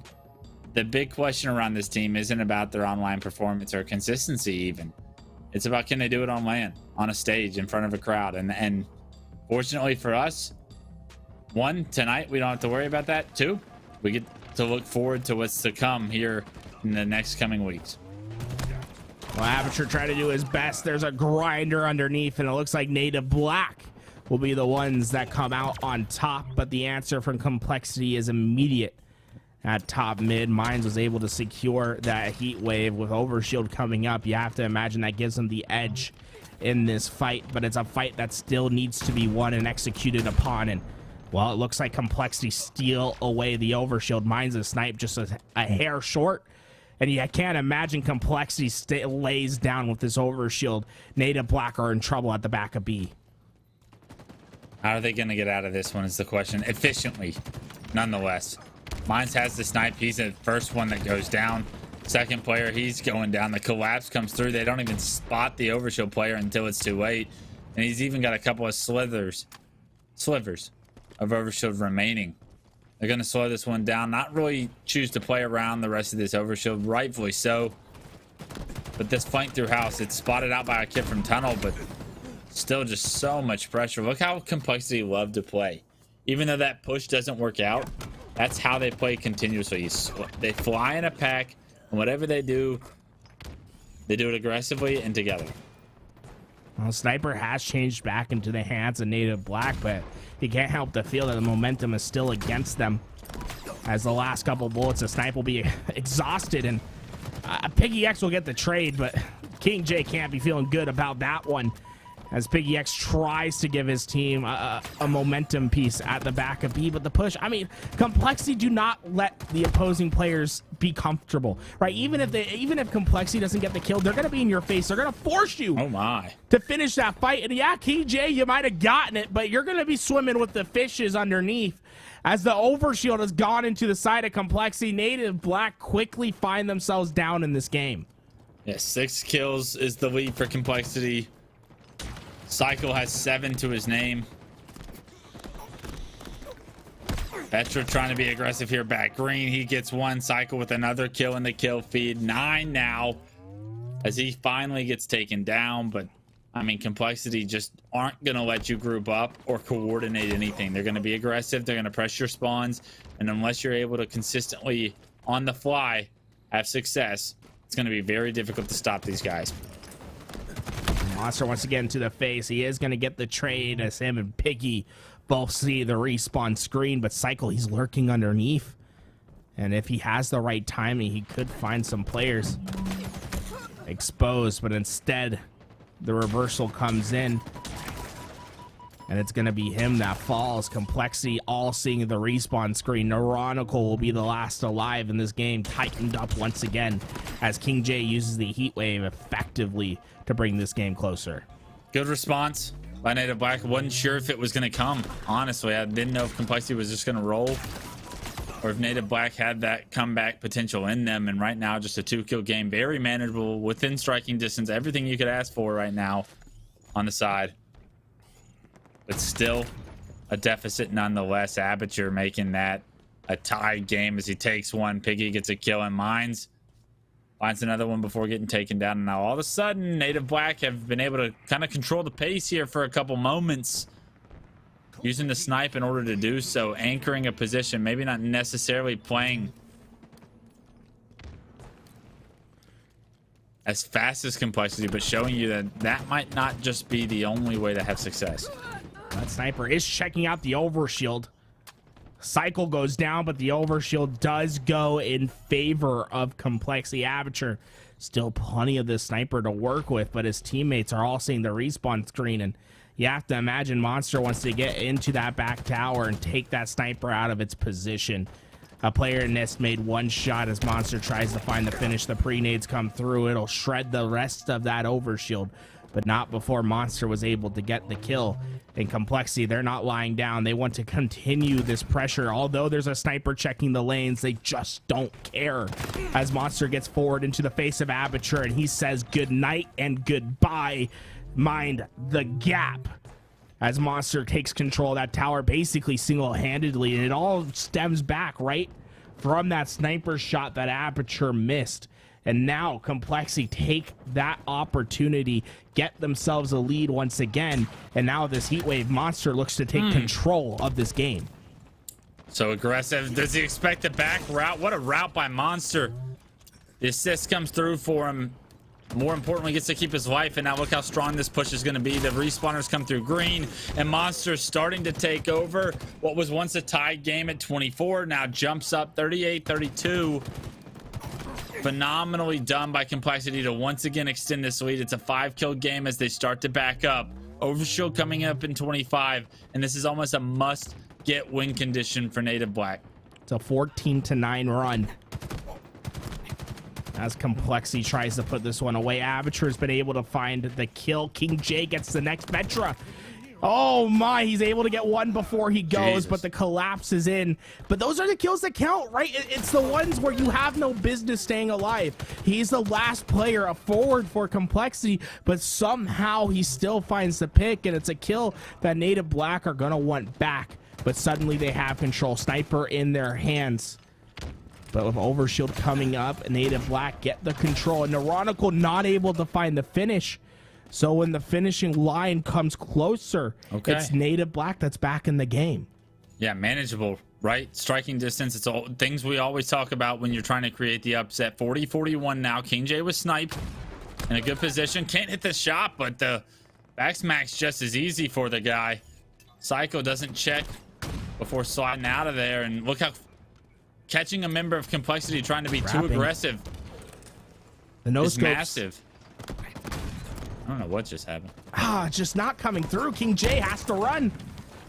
And well, Vetra, he's going to eventually be able to get that cleanup, and he has 2 sniper bullets as a reward alongside a 2-kill lead. And now Native Black, although they're not necessarily in a hurry to get out of back tower, their position is well known. And Vetra can lock down a lane with his sniper. The push is coming. The snipe shots miss, but Vetra gets the information to his team. And look at that. Even though he's weak, he remains forward. He keeps chugging on, and Complexity somehow get a kill out of this situation.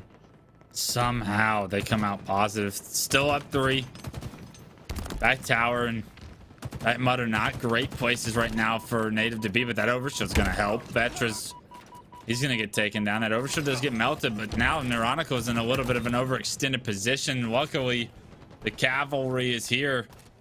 Monster's going to not only get a kill, but really stop anybody else from pushing in that situation. And Ironical has a flank. He wants to be aggressive. He's got the kill. It's just like Complexity to find a way to be aggressive in this manner. And with Overshield coming up right now, I'm not sure if anyone from Complexity is on that side of the map, but they have to rotate. They can't just give this one up for free, you would think. They're going to have to, though. Ironical gets good information of where that is, but now Complexity stuck back tower. I've got to make a play, and it looks like they're going to all be pushing towards pillars.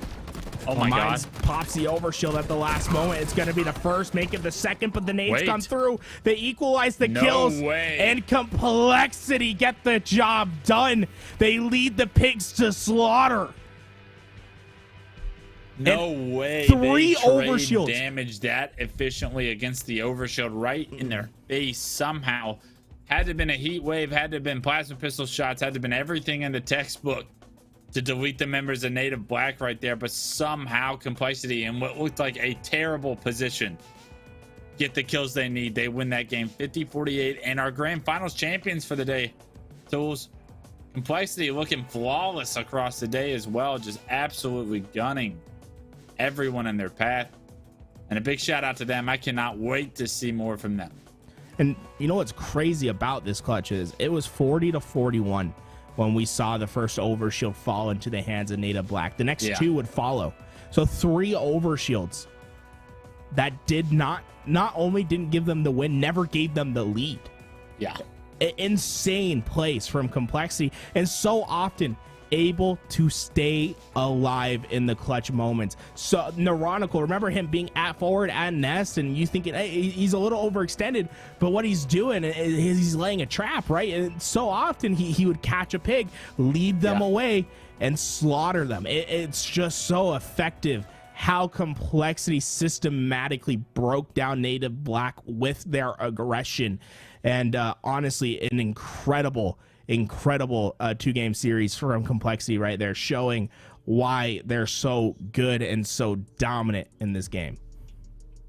Yeah, very impressed with Complexity. Very impressed with Native Black for the day as well. Faze looks strong at times as well. So all of the real juggernauts in the series that we got to cast played at a very high level. Can't wait to see more of those guys come Orlando. And like we say, we continue to build the hype up. I mean, it's a week and a half out. We have the United tournament this weekend. These Esports Arena Pro Series, though, they've been such good steps along the way, like progression checks for a lot of these teams. And it's so good to see continuously, time in, time out, Complexity compete in them. Faze guys have competed in them many times. So it's like putting in all this hard work, it's going to pay off.